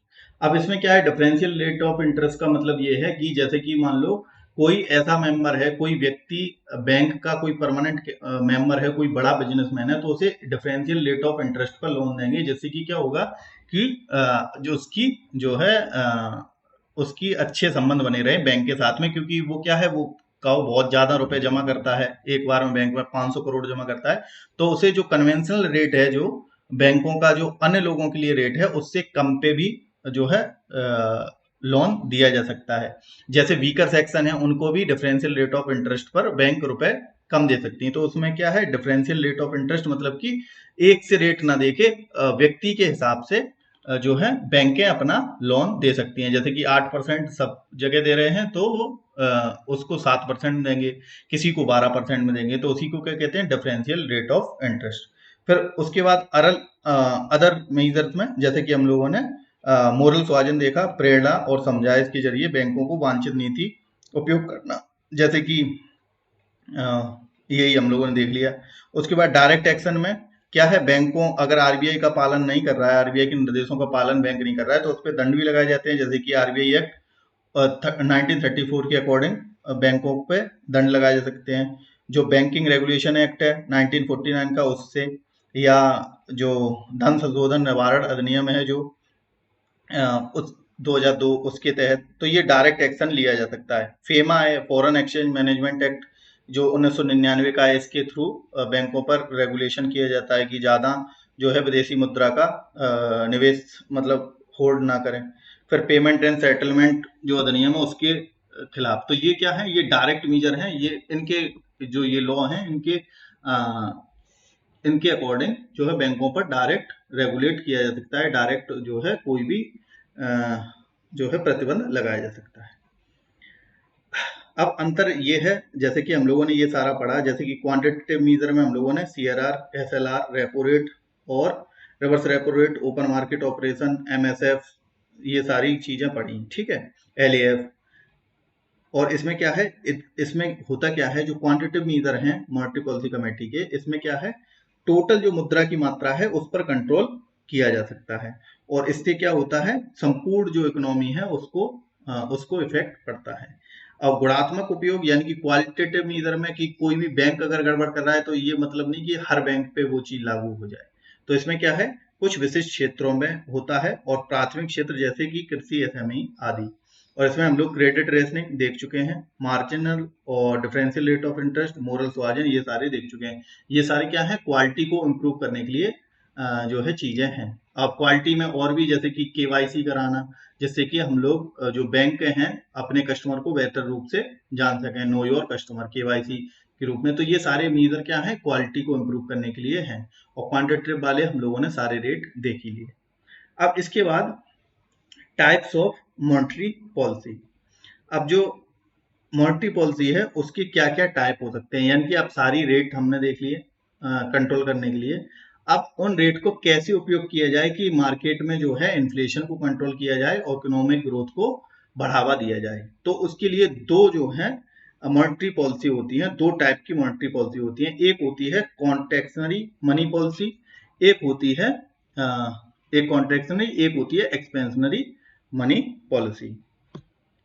अब कॉन्ट्रैक्शनरी मनी पॉलिसी और जो है फिर आगे है एक्सपेंशनरी मॉनेटरी पॉलिसी। अब इसमें कैसे हम लोग दरों को निर्धारण करते हैं जिससे कि जो है मार्केट में पैसे को रेगुलेट किया जाए, इकोनॉमिक ग्रोथ को प्रमोट किया जाए, इन्फ्लेशन को कंट्रोल किया जाए। तो अब इसमें क्या है, सबसे पहले होता सब किससे है, आरबीआई से। अब हम लोग अगर देखें जैसे कि आरबीआई है, आरबीआई क्या है, आरबीआई ने अगर क्या किया कि जो रेट है, आरबीआई ने क्या है, पैसे दे दिए किसको, बैंक्स को। ठीक है, आरबीआई ने पैसे किसे दे दिए, बैंक्स को दे दिए। अब बैंक्स ने क्या किया, लोगों को रुपए दे दिए। ठीक है, लोगों को रुपए दे दिए, और लोगों ने क्या किया, मार्केट में जो है, मार्केट में रुपए आ गए, लोगों को आ गए, मतलब कि मार्केट के पास रुपए आ गए। अब लोग क्या करेंगे, इन्वेस्ट करेंगे, इन्वेस्ट करेंगे, या क्या करेंगे लोग, या डिमांड करेंगे, चीजों की डिमांड करेंगे। ठीक है, और दोनों चीजों से अल्टीमेटली क्या है, ये हम लोग अभी पीछे समझ चुके हैं, दोनों चीजों से होता क्या है, दोनों चीजों से क्या होगा, अल्टीमेटली इन्फ्लेशन कंट्रोल, इन्फ्लेशन जो है वो बढ़ेगी, महंगाई बढ़ेगी। अब इन्फ्लेशन बढ़ेगी तो क्या होगा, इकोनॉमिक ग्रोथ भी होगा, इकोनॉमिक ग्रोथ भी होगा, यानी कि आर्थिक विकास भी होगा साथ साथ में। लेकिन इन्फ्लेशन एक हद तक बढ़ना, यानी कि 6% तक से ज्यादा बढ़ रहा है तो क्या होगा, जो है गड़बड़ हो जाएगा, यानी कि आरबीआई को कुछ मीजर लेने पड़ेंगे। अब वो क्या मीजर हैं, तो इन्फ्लेशन को डायरेक्टली कौन कंट्रोल कर रहा है, आरबीआई कंट्रोल कर रहा है, और इकोनॉमिक ग्रोथ को भी आरबीआई कंट्रोल कर रहा है। अगर इन्फ्लेशन जो है वो 6% से ज्यादा हो गई, ठीक, अगर इन्फ्लेशन का जो टारगेट था 6%, उससे ज्यादा इन्फ्लेशन हो गई तो क्या होगा, आरबीआई मीजर लेगी। तो अब वो क्या मीजर लेगी, तो वो लेगी कॉन्ट्रैक्शनरी मनी पॉलिसी। ठीक, यानी कि संकुचन मौद्रिक नीति का उपयोग करेगी, जिसमें कि वो करेगी क्या, कि जो कैश रिजर्व रेशियो है उसको बढ़ा देगी, उसके बाद जो सैचुरेटरी लिक्विडिटी रेशियो है उसको बढ़ा देगी, ये मीजर आरबीआई लेगी ना, और फिर उसके बाद जो बैंक रेट है उसको बढ़ा देगी, और जो रेपो रेट है उसको बढ़ा देगी। यानी कि ये जो दरें हैं, जो क्वांटिटेटिव मीजर हैं, इनको बढ़ा देगी, जिससे कि होगा क्या, कि मार्केट में रुपए की जो सप्लाई है वो कंट्रोल की जा सके, और मार्केट से रुपए को वापस आरबीआई में लिया जा सके। अब वो कैसे, अगर मान लो कैश रिजर्व रेशियो हम लोग क्या पढ़ के आए कि वह रेशियो जो कि बैंकों को आरबीआई के पास में जमा करना पड़ता है। अब मान लो 100 रुपए बैंक को, 100 रुपए हैं, ठीक है, बैंक के पास, तो इसमें से मान लो पहले जो है बैंकों को आरबीआई के पास 15 रुपए जमा कराने पड़ते थे। अब कैश रिजर्व रेशियो बढ़ा दिया, क्यों, क्योंकि इन्फ्लेशन 6% से ज्यादा हो गई, तो ये बढ़ा दिया। तो इससे क्या हुआ, अब उसने कह दिया बैंक ने कि कैश रिजर्व रेशियो को बढ़ा दिया गया, तो अब आपको 15 की जगह 20 रुपए जमा रखने पड़ेंगे। अब 20 रुपए जमा रखने पड़े, अब उसके पास कितने बचे, 80 रुपए, पहले बचते थे 75 रुपए, अब सॉरी, पहले जो 15 रुपए पहले बचते थे 85 रुपए, अब बच रहे हैं 80 रुपए, तो वो कम हो गए ना बैंकों के पास, ये बैंकों के पास कम हो गए रुपए, तो बैंकें आगे लोगों को भी कम देगी, जिससे कि क्या हुआ, अल्टीमेटली मार्केट में पैसे का कंट्रोल हुआ कि नहीं हुआ। लोगों पे कम होगा तो लोग कम खर्च करेंगे, कम डिमांड करेंगे, कम सप्लाई होगी, इन्फ्लेशन भी थोड़ी कंट्रोल होगी। ऐसे ही अगर सिक्योरिटी लिक्विडिटी रेशियो है, ये बढ़ा देंगे, ये बढ़ा रही है ना आरबीआई कॉन्ट्रैक्शनल मनी पॉलिसी में। अब ये क्यों बढ़ा रही है? क्योंकि इसमें क्या है, महंगाई को कंट्रोल करना है।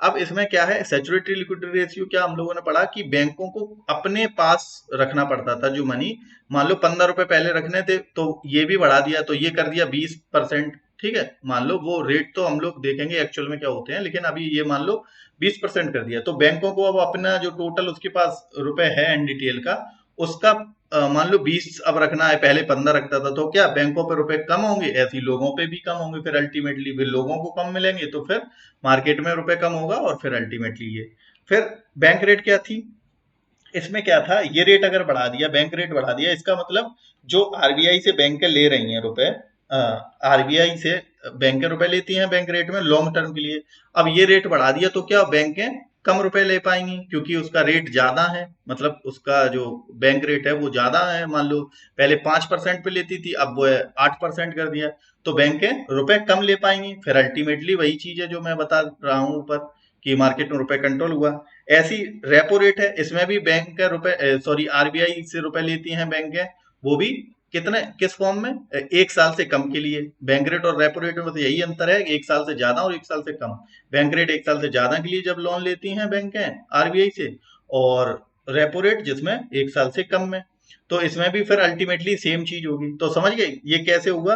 तो आरबीआई ने मीजर लिया कैश रिजर्व रेशियो और एसएलआर और बैंक रेट और रेपो रेट, इसके प्राइस जो है, इसकी रेट जो है वो इंक्रीज कर दी, जिससे कि मार्केट में मनी की सप्लाई कंट्रोल हो गई। ओके, और इसी पॉलिसी को क्या कहते हैं, कॉन्ट्रैक्शनरी मनी पॉलिसी, या इसका दूसरा नाम इसे डियर मनी पॉलिसी भी कहते हैं, डियर मनी पॉलिसी।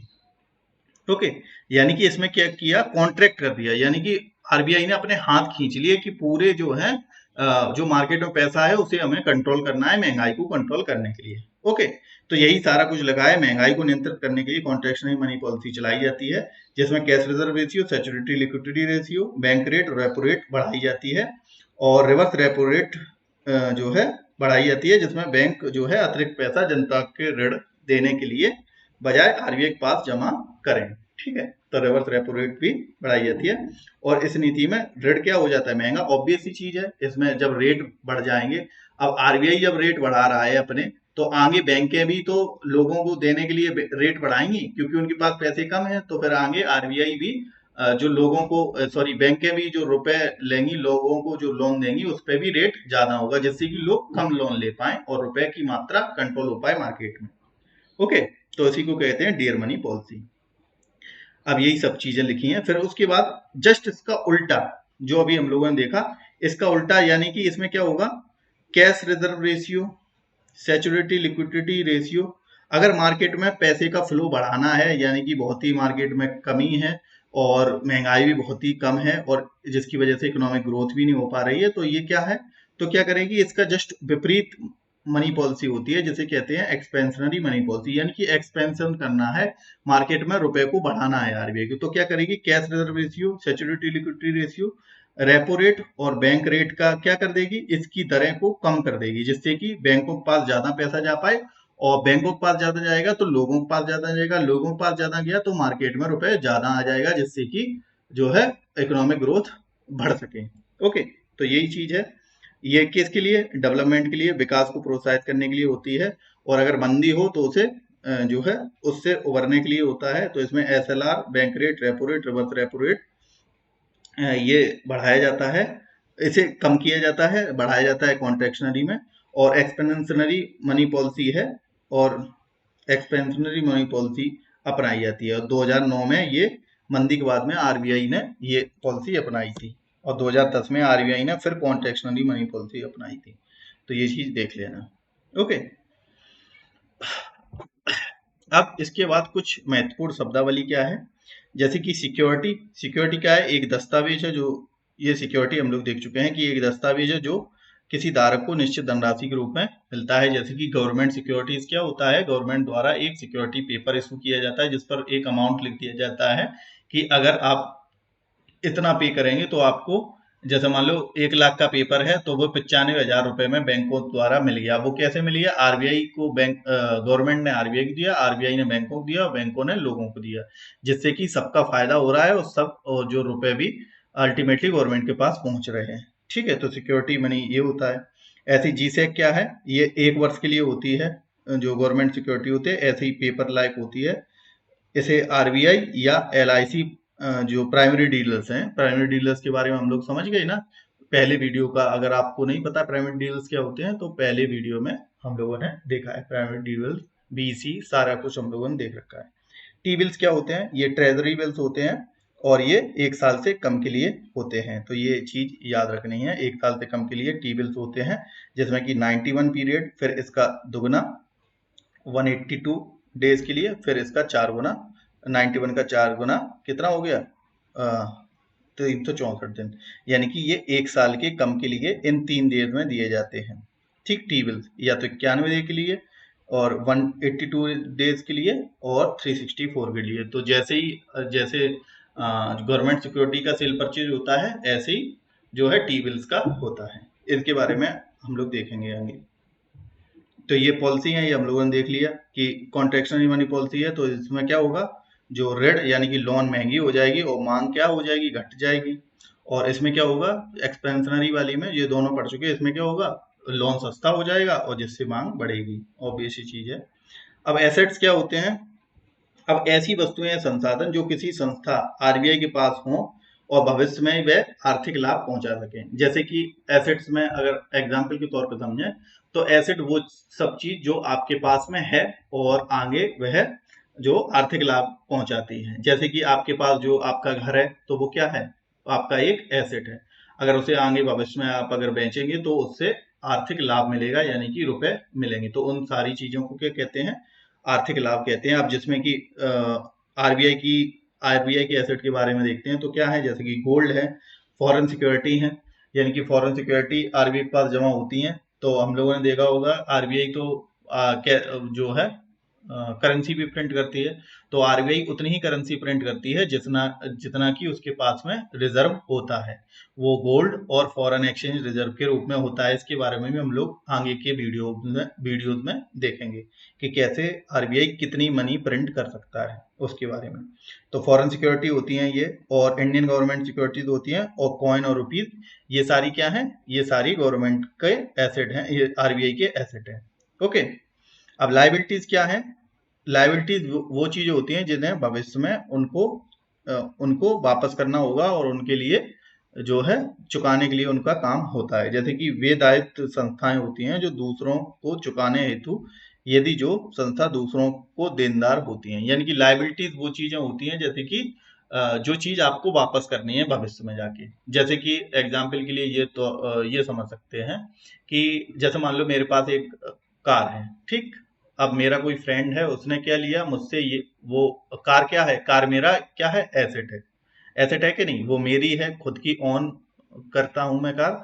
तो मेरा जो फ्रेंड है उसने कार मांगी हमसे, तो वो क्या हुआ है? उसके लिए वो क्या हो गई? लाइबिलिटी होगी। वो कार जो है वो उसने मुझसे उधार ली है किसी काम के लिए, तो वो उसकी लाइबिलिटी है कि वो जो कार है वो उसे हमें वापस करेगा जब उसका काम हो जाएगा। ठीक है, तो एसेट और लाइबिलिटी में समझ गए। एसेट वो मेरा एसेट है, लेकिन उसके लिए वो लाइबिलिटी है कि आगे जाके वो उसे वापस करनी पड़ेगी।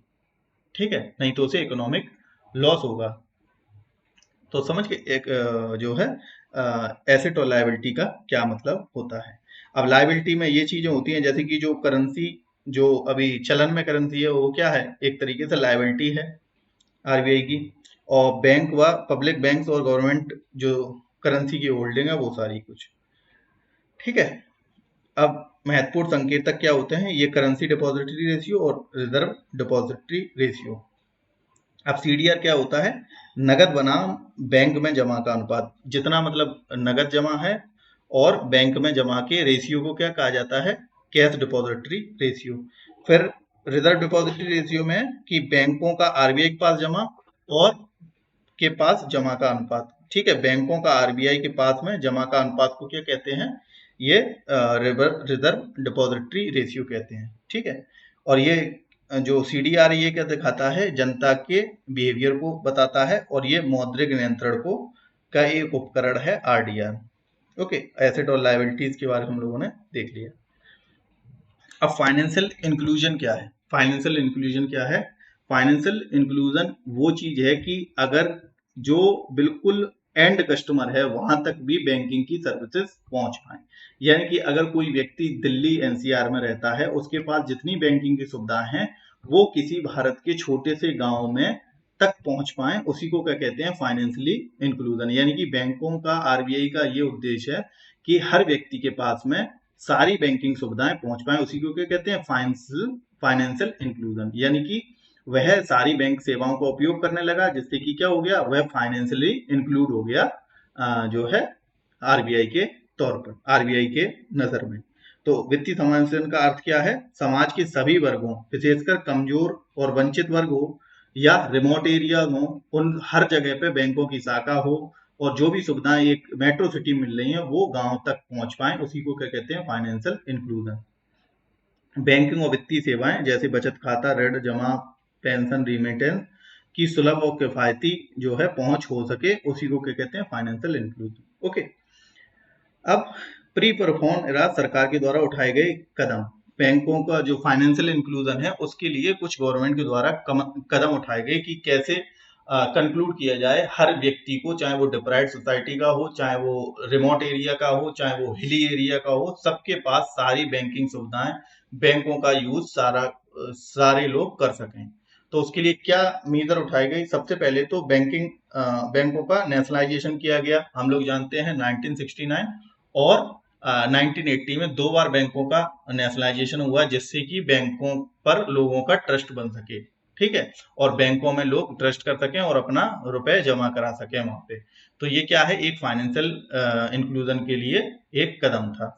फिर उसके बाद प्रायोरिटी सेक्टर लैंडिंग, हम लोगों ने अभी पढ़ा, हर बैंक में क्या 40% प्रायोरिटी सेक्टर लैंडिंग में रुपए देना अनिवार्य है, जिससे कि हर व्यक्ति, हर वर्ग का व्यक्ति, कृषि हो चाहे एग्रीकल्चर हो, एग्रीकल्चर हो चाहे डिप्राइव्ड सोसाइटी, जो छोटे कारोबार हैं उनको भी लोन मिले, जो मार्जिनल फार्मर है उनको भी लोन मिले, और जो एजुकेशन है, हेल्थ है, उनमें प्रायोरिटी देनी पड़ेगी हर बैंक को, जिससे कि लोग ज्यादा से ज्यादा लोगों को बैंकों के लाभ पहुंच सकें। तो PSL इंट्रोड्यूस किया गया। फिर उसके बाद लीड बैंक की हर व्यक्ति, लीड बैंक स्कीम ये 1969 में ये भी आई थी। तो इसमें क्या था कि हर जिले में या हर एरिया में एक बैंक लीड करेगा। यानी कि वो, जैसे कि मान लो कोई भी एरिया है वहां पर कई सारी बैंकें हैं, तो उसमें भी एक बैंक ऐसा होगा जो कि लीड करेगा वहां पर। वो ये देखेगा कि आसपास के एरिया में अगर बैंकों की शाखा नहीं है तो वहां पे वह शाखा खुलवाए, जिससे कि लोग इतनी दूर नहीं आ पा रहे हैं और बैंकों से नहीं जुड़ पा रहे हैं, जिससे वह उनके यहाँ जाके अपनी शाखा लगा दे, जिससे कि वहां पे भी लोग जुड़ सकें। ठीक है, तो हर एरिया में एक लीड बैंक होता है। जैसे कि कहीं पे SBI है, कहीं पे कैनरा बैंक है, तो वो हेड बैंक है उस एरिया में। ठीक है, वो सारी चीजें ये देखता है। फिर उसके बाद service area scheme. Service area का मतलब यही है कि हर एरिया में बैंकों की सर्विस पहुंचाई जा सके, चाहे बैंक मित्र की सहायता से, चाहे अब आजकल तो देखा होगा बहुत ही जो गांव में बैंक मित्र भी जाते हैं, और जो CSC सेंटर है वहां पे भी लोग जुड़ के वहां से बैंकिंग की सुविधाएं ले सकते हैं। ठीक है, ये चीज है। फिर RRB, अगेन RRB का काम क्या है? रीजनल रूरल बैंक, यानी कि ये बैंकों, रूरल एरिया में बैंकों का खोलना। कौन सी RRB खोली जाती है? जिससे जो कमर्शियल बैंक है वो स्पॉन्सर करती हैं। ये हम लोगों ने पहले वीडियो में देखा, जो 1975 में खोली गई थी। ठीक है, RRB ये भी किसके लिए थे? ग्रामीण क्षेत्रों के लिए थी। ग्रामीण क्षेत्रों में जो सस्ती बैंकिंग सेवाएं हैं उसके लिए ये बैंकें खोली गई थी, जिससे कि फाइनेंशियली इंक्लूजन तेजी से बढ़ सके। ओके, और पहली प्रथमा बैंक थी, ये हम लोगों ने देखा है पहली वीडियो में, और जिसे स्पॉन्सर सिंडिकेट बैंक ने किया था। अब उसके बाद नाबार्ड, अगेन नाबार्ड क्या है? नाबार्ड ग्रामीण कृषि और विकास वित्त के लिए जो है खोली गई 1982 में। NABARD national agriculture bank for rural and development के लिए ये खोली गई। अगेन उसी का काम है फाइनेंशियल इंक्लूजन के लिए। फिर उसके बाद cooperative bank. Cooperative bank again उसी के लिए है जो कोऑपरेटिव सोसाइटी है उनको लोन देने के लिए, और नाबार्ड भी इसमें सहायता देती है। फिर उसके बाद सिडबी, जो small industry development bank of India, यानी कि जो स्मॉल इंडस्ट्रीज हैं, जो छोटे उद्योग हैं, उनको लोन देने के लिए, उनका विकास करने के लिए कौन सी खोली गई? सिडबी खोली गई, जो कि 1989 में खोली गई। फिर सेल्फ हेल्प ग्रुप लिंकेज कार्यक्रम, जिससे कि सेल्फ हेल्प ग्रुप डेवलप हो और आगे चल के वो अपना बिजनेस बना सकें, उसके लिए ये चीज। तो ये सारे मेजर लिए गए फाइनेंशियली इंक्लूड करने के लिए जो है गवर्नमेंट के द्वारा। उसके बाद पोस्ट फॉर्म, अब ये क्या था? प्री फॉर्म, मतलब फाइनेंशियल इंक्लूजन के लिए ये पूर्व सुधार के लिए सरकार ने कदम उठाई। फिर उसके बाद पोस्ट फॉर्म, यानी कि इसके बाद क्या कदम उठाई? फाइनेंशियल इंक्लूजन हो जाए उसके बाद क्या क्या चीजें करनी चाहिए, जैसे कि बैंकों में no frills account. No frills account का मतलब क्या हुआ? कि जीरो बैलेंस के अकाउंट खुलवाने चाहिए, जिससे कि हर व्यक्ति अपना अकाउंट खुलवा सके, जो कोई भी मिनिमम बैलेंस जिसमें रिक्वायर्ड ना हो। उसके बाद बिजनेस बैंक साथी योजना, बैंक साथी योजना चलाई गई, जिसमें कि क्या है? हर व्यक्ति को बैंकों की सुविधाएं प्राप्त करने के लिए क्या दूर दराज के क्षेत्रों में बैंकिंग सुविधाएं पहुंचाने के लिए ये जो स्कीम चलाई गई थी, बैंक साथी योजना, और इसका नाम आगे बदलकर स्वाभिमान योजना कर दिया गया। फिर इसके बाद क्या है? पोस्ट ऑफिस बैंक योजना, इंडिया पोस्ट पेमेंट बैंक के जरिए ये ग्रामीण बैंकिंग के लिए ये योजना चलाई गई। फिर माइक्रो फाइनेंस इंस्टीट्यूशन, छोटे जो ऋण हैं और वित्तीय सेवाओं के लिए। फिर पेंशन योजनाएं चलाई गई, जैसे कि जिसमें 18 से 40 का कोई व्यक्ति है तो वो अटल पेंशन योजना में रजिस्टर कर सकता है, फिर आगे उसको पेंशन के रूप में कुछ अमाउंट मिलेगा। फिर उसके बाद माइक्रो बीमा योजना, जैसे कि प्रधानमंत्री जीवन ज्योति योजना, प्रधानमंत्री सुरक्षा बीमा योजना। ये योजना क्या है? इनमें हर व्यक्ति जो 18 से एक में 70 तक एज है, तो वो क्या है? वो अपना बीमा करा सकता है, जिससे कि अगर उसका दुर्घटना हो जाती है तो उसे जो है लाभ मिल सके बीमा का, और बहुत ही कम मिनिमम अमाउंट ऑफ जो उसका प्रीमियम है वो। फिर मनरेगा, जैसे कि मनरेगा स्कीम चलाएगी, जिससे कि जो गांव के लोग हैं उन्हें काम मिल सके। डेली 100 डे का एक फिक्स जो है 100% श्योर्ड काम मिल सके। मनरेगा योजना 2006 में आई थी, ठीक है। 2009 में इसका नाम भी बदल दिया गया था।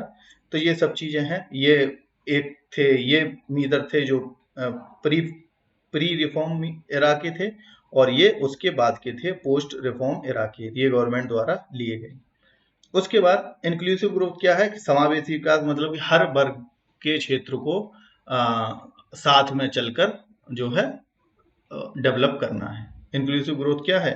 कि व्यापक अवधारणा है इंक्लूसिव ग्रोथ, यानी कि समावेशी विकास, जिसका उद्देश्य यह सुनिश्चित करना है कि विकास का लाभ समाज के सभी वर्गों तक पहुंच सके, मतलब कि लास्ट व्यक्ति तक पहुंच सके, उसी को क्या कहते हैं? Inclusive growth. ओके, ठीक है। अब आगे देखते हैं इन्फ्लेशन का टॉपिक। ओके, अब हम लोगों ने देख लिया पूरा मॉनेटरी पॉलिसी देख लिया। अब आगे देखते हैं जो है इन्फ्लेशन। तो इन्फ्लेशन क्या है? हम लोग जानते हैं इन्फ्लेशन यानी कि महंगाई, लंबी अवधि तक वस्तुओं और सेवाओं की औसत कीमतों में निरंतर वृद्धि होना क्या कहलाता है? इन्फ्लेशन कहलाना है। तो ये कुछ नहीं याद रखना, आप बस सीधा टर्म याद रखिए, इन्फ्लेशन मतलब महंगाई।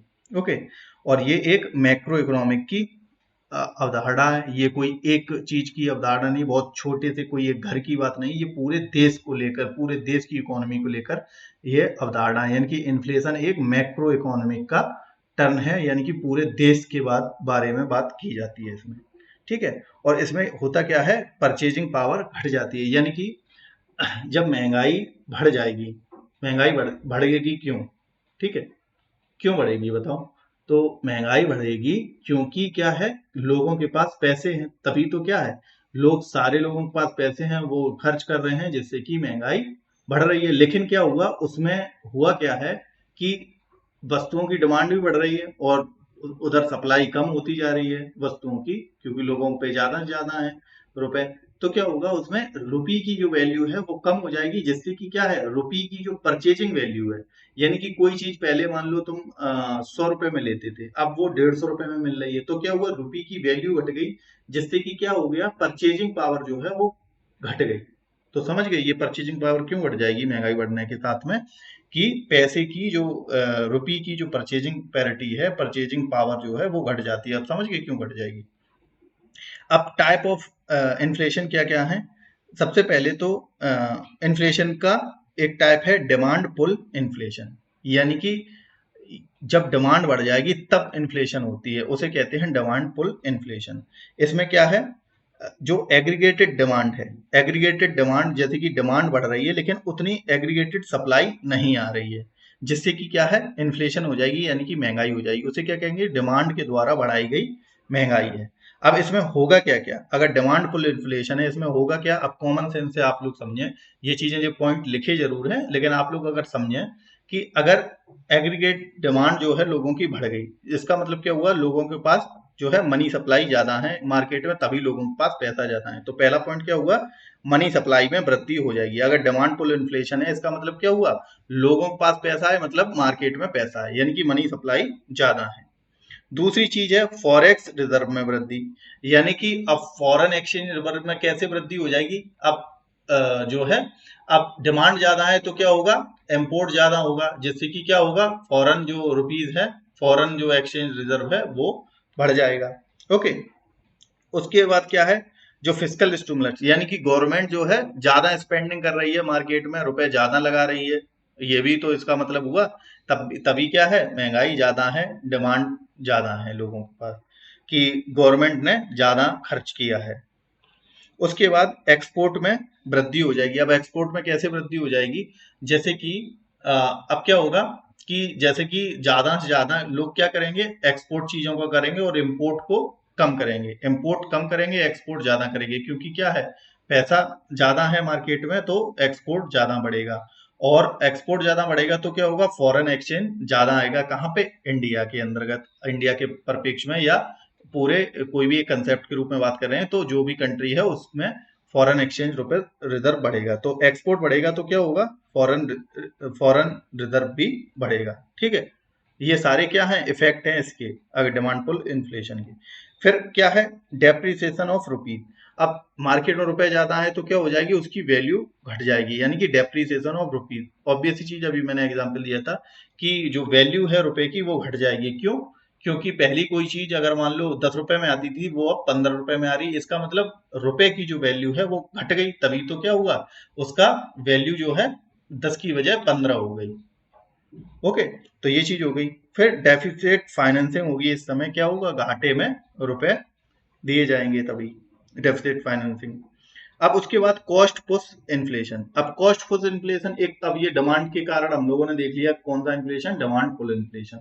अब इन्फ्लेशन का दूसरा टाइप कौन सा है, कॉस्ट पुश इन्फ्लेशन, यानी कि जो रॉ मटेरियल है उसका ही प्राइस बढ़ गया, मतलब उसके ऊपर ही खर्चा बढ़ गया, तो जिससे क्या हो गया, कॉस्ट, जो मेकिंग कॉस्ट है उस पे ही क्या है, चार्ज ज्यादा बढ़ गया, जिससे कि जो है महंगाई बढ़ गई। जैसे कि मान लो कोई भी, अगर कोई भी मान लो मोबाइल है, तो मोबाइल का जो रॉ मटेरियल है वही बढ़ गया, तो इस वजह से मोबाइल की प्राइस जो है वो बढ़ गई, जिससे कि क्या हुआ, महंगाई बढ़ गई। अल्टीमेटली एक एग्जांपल दिया है हमने, तो इसमें क्या होगा, जो कॉस्ट ऑफ इनपुट है, जैसे कि कच्चा तेल, मजदूरी जो है, यही चीज बढ़ गई, जिससे कि क्या हो गया, महंगाई बढ़ गई। उसमें क्या था, डिमांड बढ़ने से महंगाई बढ़ रही थी, इसमें क्या है, जो रियल कॉस्ट है, जो मेकिंग कॉस्ट है, जो रॉ मटेरियल है, जो मजदूरी है, जो कच्चा माल है, उसी की कॉस्ट बढ़ गई, जिससे कि वस्तुओं की कीमतें राइज कर गई। उसे क्या कहते हैं, कॉस्ट पुश इन्फ्लेशन, यानी कि कॉस्ट ऑफ इनपुट ही बढ़ गया तो अल्टीमेटली प्राइस भी राइज होगा। अब इसमें क्या है, अब कॉस्ट ऑफ इनपुट या कॉस्ट पुश इन्फ्लेशन कैसे बढ़ेगा, कि आगे से जो भी कच्चा मटेरियल है, कच्चा माल है किसी चीज को बनाने के लिए, वह उसी की सप्लाई जो है कम है, यानी कि उसे होल्ड कर लिया है। जैसे कि मान लो प्लास्टिक का एक मग्गा बनाना है, ठीक है, मग तो जानते ही हैं आप लोग, तो प्लास्टिक का अगर मग बनाना है तो क्या है, आगे प्लास्टिक की जो सप्लाई है वही नहीं आ रही है, यानी कि उसकी होर्डिंग है। या मान लो कोई भी वस्तु है, जैसे कि कोई भी बिस्किट है, तो उसमें क्या है, गेहूं का होर्डिंग कर दिया गया है, जिससे कि क्या है, आगे सप्लाई नहीं आ पा रही है, और जो रॉ मटेरियल है वही महंगा है, तो अल्टीमेटली जो बिस्किट की कॉस्ट है वो बढ़ जाएगी। ओके, तो ये क्या है, होर्डिंग या स्पेकुलेशन हो रहा है, जिस वजह से कॉस्ट पुश इन्फ्लेशन हो रहा है। और सप्लाई चेन, वही अगेन के सप्लाई आगे से सप्लाई चेन ही डिस्टर्ब है, मतलब कि जो रॉ मटेरियल है वही नहीं आ पा रहा है, वो महंगा आ रहा है, उसकी जो फ्रिक्वेंसी है वो कम आ रही है, तो अल्टीमेटली कॉस्ट पुश इन्फ्लेशन होगा। फिर उसके बाद इनडायरेक्ट टैक्स में वृद्धि। अब इसका मतलब क्या हुआ कि अगर इनडायरेक्ट टैक्स में वृद्धि है तब भी क्या है, एक तरीके से कॉस्ट पुश इन्फ्लेशन है। इनडायरेक्ट टैक्स का मतलब क्या होता है, ऐसा टैक्स जो कि हर व्यक्ति पे लगेगा, चाहे वो अमीर हो उस पे भी उतना ही लगेगा, गरीब हो उस पे भी उतना ही लगेगा। अब इसको टैक्स के बारे में हम लोग डिटेल में ये देखेंगे कि डायरेक्ट टैक्स में जैसे कि दो चीजें होती है, एक इम्पीडेंस, चलो वो हम लोग आगे ही देखेंगे, जब फिजिकल पॉलिसी देखेंगे तब देखेंगे डायरेक्ट टैक्स और इनडायरेक्ट टैक्स क्या क्या होते हैं, उनमें क्या क्या चीजें होती है। जैसे कि ऐसी चीज एक एग्जाम्पल देख लेते हैं, जैसे कि इनकम टैक्स जो है वो एक डायरेक्ट टैक्स है, मतलब कि जिस व्यक्ति की जितनी इनकम उतना ही ज्यादा उस पर टैक्स लगेगा, केवल उस पर लगेगा, ठीक है। मतलब कि इफेक्ट भी उस पर पड़ रहा है और टैक्स भी उसी पे लग रहा है, मतलब कि दोनों चीजें उसी पर हैं। और इसमें क्या है, इनडायरेक्ट टैक्स में क्या है, जैसे कि जीएसटी। जीएसटी क्या है, जैसे मान लो कोई भी साबुन किसी ने खरीदा 10 रुपए का, तो उस पर जीएसटी मान लो 5% है। ओके, तो वो चाहे अब कोई अमीर व्यक्ति खरीदे तो उस पे भी जीएसटी 5% लगेगा, और कोई गरीब व्यक्ति खरीदे उस पे भी जीएसटी 5% लगेगा। मतलब कि इनडायरेक्ट वे में वह दूसरे व्यक्ति पर टैक्स लग रहा है, ना कि जो मैन्युफैक्चरर है उस पर डायरेक्ट लग रहा है। ओके, तो इनडायरेक्ट टैक्स में क्या हो जाएगी, वृद्धि, उससे भी ये हो जाएगा। एग्रीकल्चर में कम ग्रोथ या आरबीआई की ब्याज दरों में वृद्धि हो जाएगी, तब भी कॉस्ट पुश इन्फ्लेशन हो जाएगा। और इसमें भी क्या हो जाएगा, रुपए का अवमूल्यन यानी कि डेप्रिसिएशन हो जाएगा। अब इसके बाद महंगाई को नियंत्रण करने के उपाय क्या हैं, वही हम लोग उपाय तो देख ही चुके हैं। कॉन्ट्रेक्शनरी मनी पॉलिसी, ठीक है, फिजिकल पॉलिसी, जिसमें कि डायरेक्ट टैक्स को क्या बढ़ाया जाएगा और इनडायरेक्ट टैक्स को कम किया जाएगा। अगर महंगाई को कम करना है तो क्या होगा, महंगाई को कम करने के लिए हम लोगों ने कॉन्ट्रेक्शनरी मनी पॉलिसी अभी देखी थी। मार्केट में मनी सप्लाई कम हो जाएगी जिससे कि महंगाई कम हो जाएगी। ओके, अभी देखा था। दूसरी चीज है जो फिजिकल पॉलिसी, जो नेक्स्ट टॉपिक है, जिसमें कि डायरेक्ट टैक्स अगर हम लोग बढ़ा देंगे, डायरेक्ट टैक्स का मतलब जिस व्यक्ति की जितनी इनकम उतना टैक्स लगेगा, उसे क्या कहते हैं, डायरेक्ट टैक्स। तो डायरेक्ट टैक्स अगर बढ़ जाएगा तो क्या होगा, लोगों के पास जिस पे ज्यादा रुपए हैं उस पे क्या हो जाएंगे, कम हो जाएंगे, ठीक है। और डायरेक्ट टैक्स जिस पे कम होंगे उस पे कम लगेगा टैक्स। तो इसका मतलब क्या है, महंगाई को कंट्रोल किया जा सकता है। इनडायरेक्ट टैक्स कम किए जाएंगे जिससे कि क्या है, ये मतलब नहीं कि कोई अमीर व्यक्ति है उसके लिए तो अगर इनडायरेक्ट टैक्स मान लो 5% है तो उसके लिए मान लो कुछ नहीं है, और किसी व्यक्ति लिए कोई भी 5% का इंटरनेट टैक्स बहुत ज्यादा है। तो इसका मतलब अगर ये कम कर देंगे जिससे कि क्या हो जाएगा, ये महंगाई को कंट्रोल किया जा सकता है, यानी कि इन्फ्लेशन पे किया जा सकता है। अब जो गवर्नमेंट की स्पेंडिंग है उस पर कमी करना, क्योंकि अगर मार्केट में जो है गवर्नमेंट अगर ज्यादा खर्च कर रही है तो क्या महंगाई ऑब्वियस सी बढ़ेगी, तो उसमें कमी करना। अब आरबीआई से उधारी और अन्य व्यक्ति संस्थाओं की अधिक उधारी ली जाए, ये ठीक है, ये सारी क्या है, रेमेडी है। फिर सप्लाई मैनेजमेंट करेंगे कि अगर कोई होर्डिंग कर रहा है तो उसको रोकना, जो पब्लिक डिस्ट्रीब्यूशन प्रणाली है उसके उसको ज्यादा सक्रिय बनाना जिससे सब सब लोगों पर वो हो सके नियंत्रण। जमाखोरी और सट्टा, फिर क्या है, जिन वस्तुओं की कमी है उनका इंपोर्ट किया जाए और निर्यात को घटाया जाए। यानी कि अगर इंपोर्ट जो है वो क्या किया जाए ज्यादा और एक्सपोर्ट को घटाया जाए। अगर हम लोग इंपोर्ट ज्यादा करेंगे और एक्सपोर्ट कम करेंगे तो क्या होगा, फॉरेन एक्सचेंज जो रिजर्व है वो कम होगा जिससे कि महंगाई भी कंट्रोल होगी। ओके, उसके बाद इंपॉर्टेंट टर्म क्या है, परचेजिंग पावर, डेफिसिट फाइनेंसिंग, ये हम लोग देख ही चुके हैं, डेफिनेशन। फिर क्या है, महंगाई नियंत्रित करने में क्या क्या बाधाएं आ सकती हैं। अगर कॉस्ट पुश इन्फ्लेशन है उसे कंट्रोल कर रहे हैं तो क्या क्या बाधाएं आएंगी, कि रुपए का अवमूल्यन हो सकता है, फूड इन्फ्लेशन हो सकती है, कृषि में धीमी वृद्धि हो सकती है, ब्याज दरों में वृद्धि हो सकती है। तो ये सारे क्या है, साइड इफेक्ट हैं किसके, महंगाई को कंट्रोल करने के लिए। डिमांड पुल में विदेशी निवेश में वृद्धि हो सकती है और रुपए में अवमूल्यन हो सकता है। अब इफेक्ट क्या है, पॉजिटिव इफेक्ट क्या है, अगर इतना परसेंट तक महंगाई है तो क्या है, ये अर्थव्यवस्था के लिए अच्छी है, ये हम लोगों ने स्टार्टिंग में ही देख लिया था। और ये स्टिमुलेट करती हैं क्या, इकोनॉमिक ग्रोथ को। अब नेगेटिव इम्पैक्ट क्या है, महंगाई के नेगेटिव इम्पैक्ट, ये तो पॉजिटिव इम्पैक्ट हो गए महंगाई के। अब नेगेटिव इनकम जो इम्पैक्ट क्या है, कि रियल इनकम जो है वो कम हो जाती है। इसका मतलब क्या है, जो जो रियल इनकम है वो कम हो गई, इसका मतलब ये हुआ कि अगर महंगाई ज्यादा है तो जैसे कि मान लो पहले कोई मान लो 10,000 रुपए कमाता था जिसमें कि 5,000 रुपए वो सेव कर लेता था, ठीक है। अब महंगाई अगर है ज्यादा तो क्या होगा, वह 8,000 रुपए खर्च कर लेगा और 2,000 रुपए जमा कर पाएगा। तो इसका मतलब क्या हुआ, उसके पास जो रियल इनकम है उसमें क्या हो गई, कमी आ गई।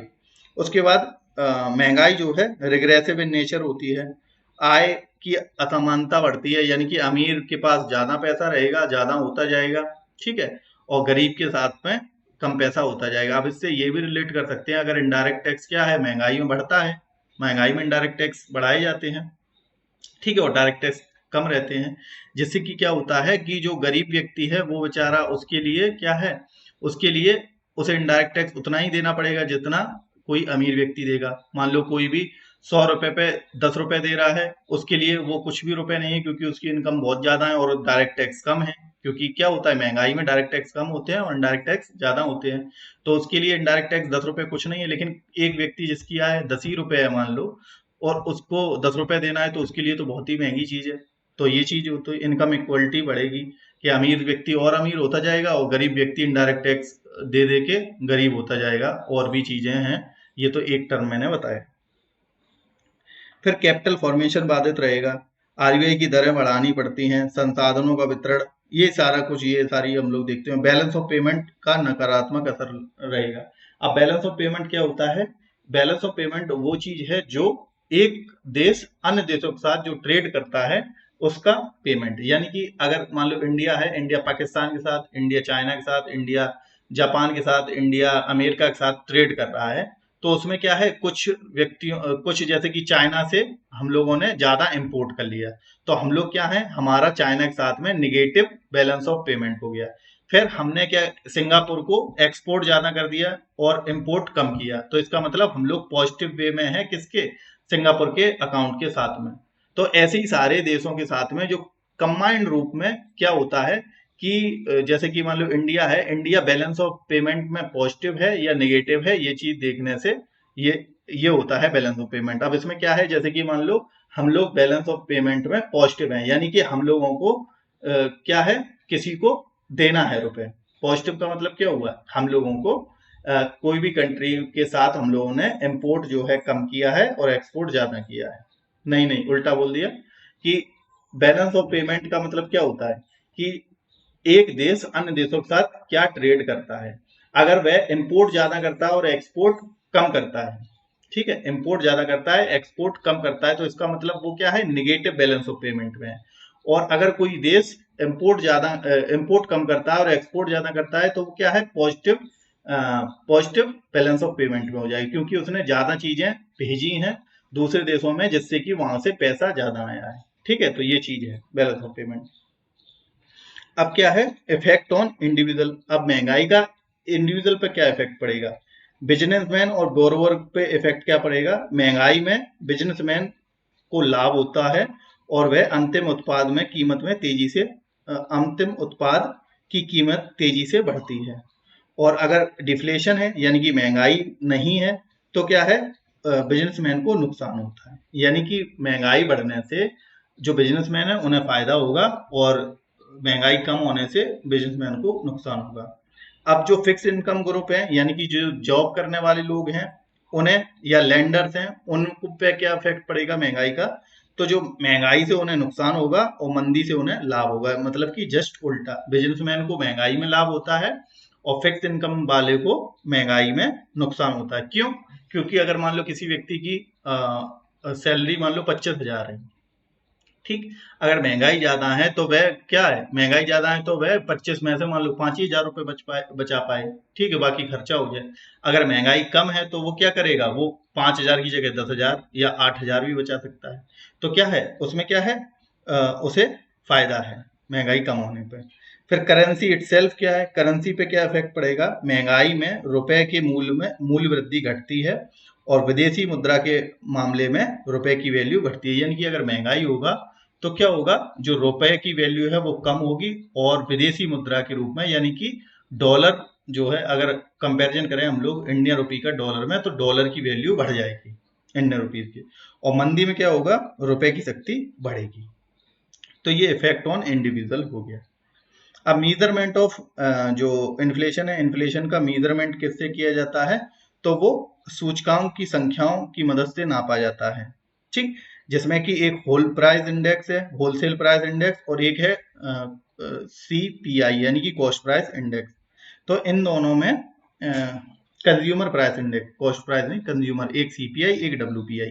तो एक होलसेल प्राइस इंडेक्स होता है महंगाई को नापने के लिए और एक होता है कंज्यूमर प्राइस इंडेक्स CPI। अब ये कैसे मापा जाता है? तो इसमें क्या है, जो कंज्यूमर प्राइस इंडेक्स है उसकी मापन संस्था क्या है? Ministry of industries and consumer affairs. यानी कि जो होल प्राइस इंडेक्स है उसके आधार पर कौन मापता है? Ministry of industries and consumer, ministry of industry and commerce. Okay, उसके बाद ये हर महीने में मापी जाती है और इसमें वस्तुएं कौन कौन सी यूज की जाती हैं महंगाई मापने के लिए? जो प्राइमरी आर्टिकल हैं, फ्यूल्स एंड पावर हैं और मैन्युफैक्चरिंग आइटम है, यानी कि इन चीजों को लिया जाता है। और इसका उपयोग भारत में सामान्य महंगाई दर को मापने के लिए WPI का यूज किया जाता है, यानी कि होलसेल प्राइस इंडेक्स का यूज किया जाता है। अब कंज्यूमर प्राइस इंडेक्स का यूज ये किसके लिए किया जाता है? इसका उद्देश्य होता है जो कॉस्ट ऑफ लिविंग निकालना, यानी कि आम आदमी पर महंगाई का क्या प्रभाव पड़ता है वो निकाला जाता है कंज्यूमर प्राइस इंडेक्स से। ठीक है, कंज्यूमर प्राइस एक इंडेक्स होता है, उसके आधार पर निकाला जाता है और इसमें जो है वस्तुओं का रिटेल प्राइस पर आधारित जो है वैल्यू होती है और इसे करता है CSO, जो उसके अंतर्गत लेबर ब्यूरो जो है ये चीज निकालता है। ठीक है, तो महंगाई को मापने के दो है सूचकांक, जो कि है होलसेल प्राइस इंडेक्स जिसे ministry of industry and commerce करता है, और labour bureau consumer price index के आधार पर उपभोक्ता मूल्य सूचकांक को बताता है।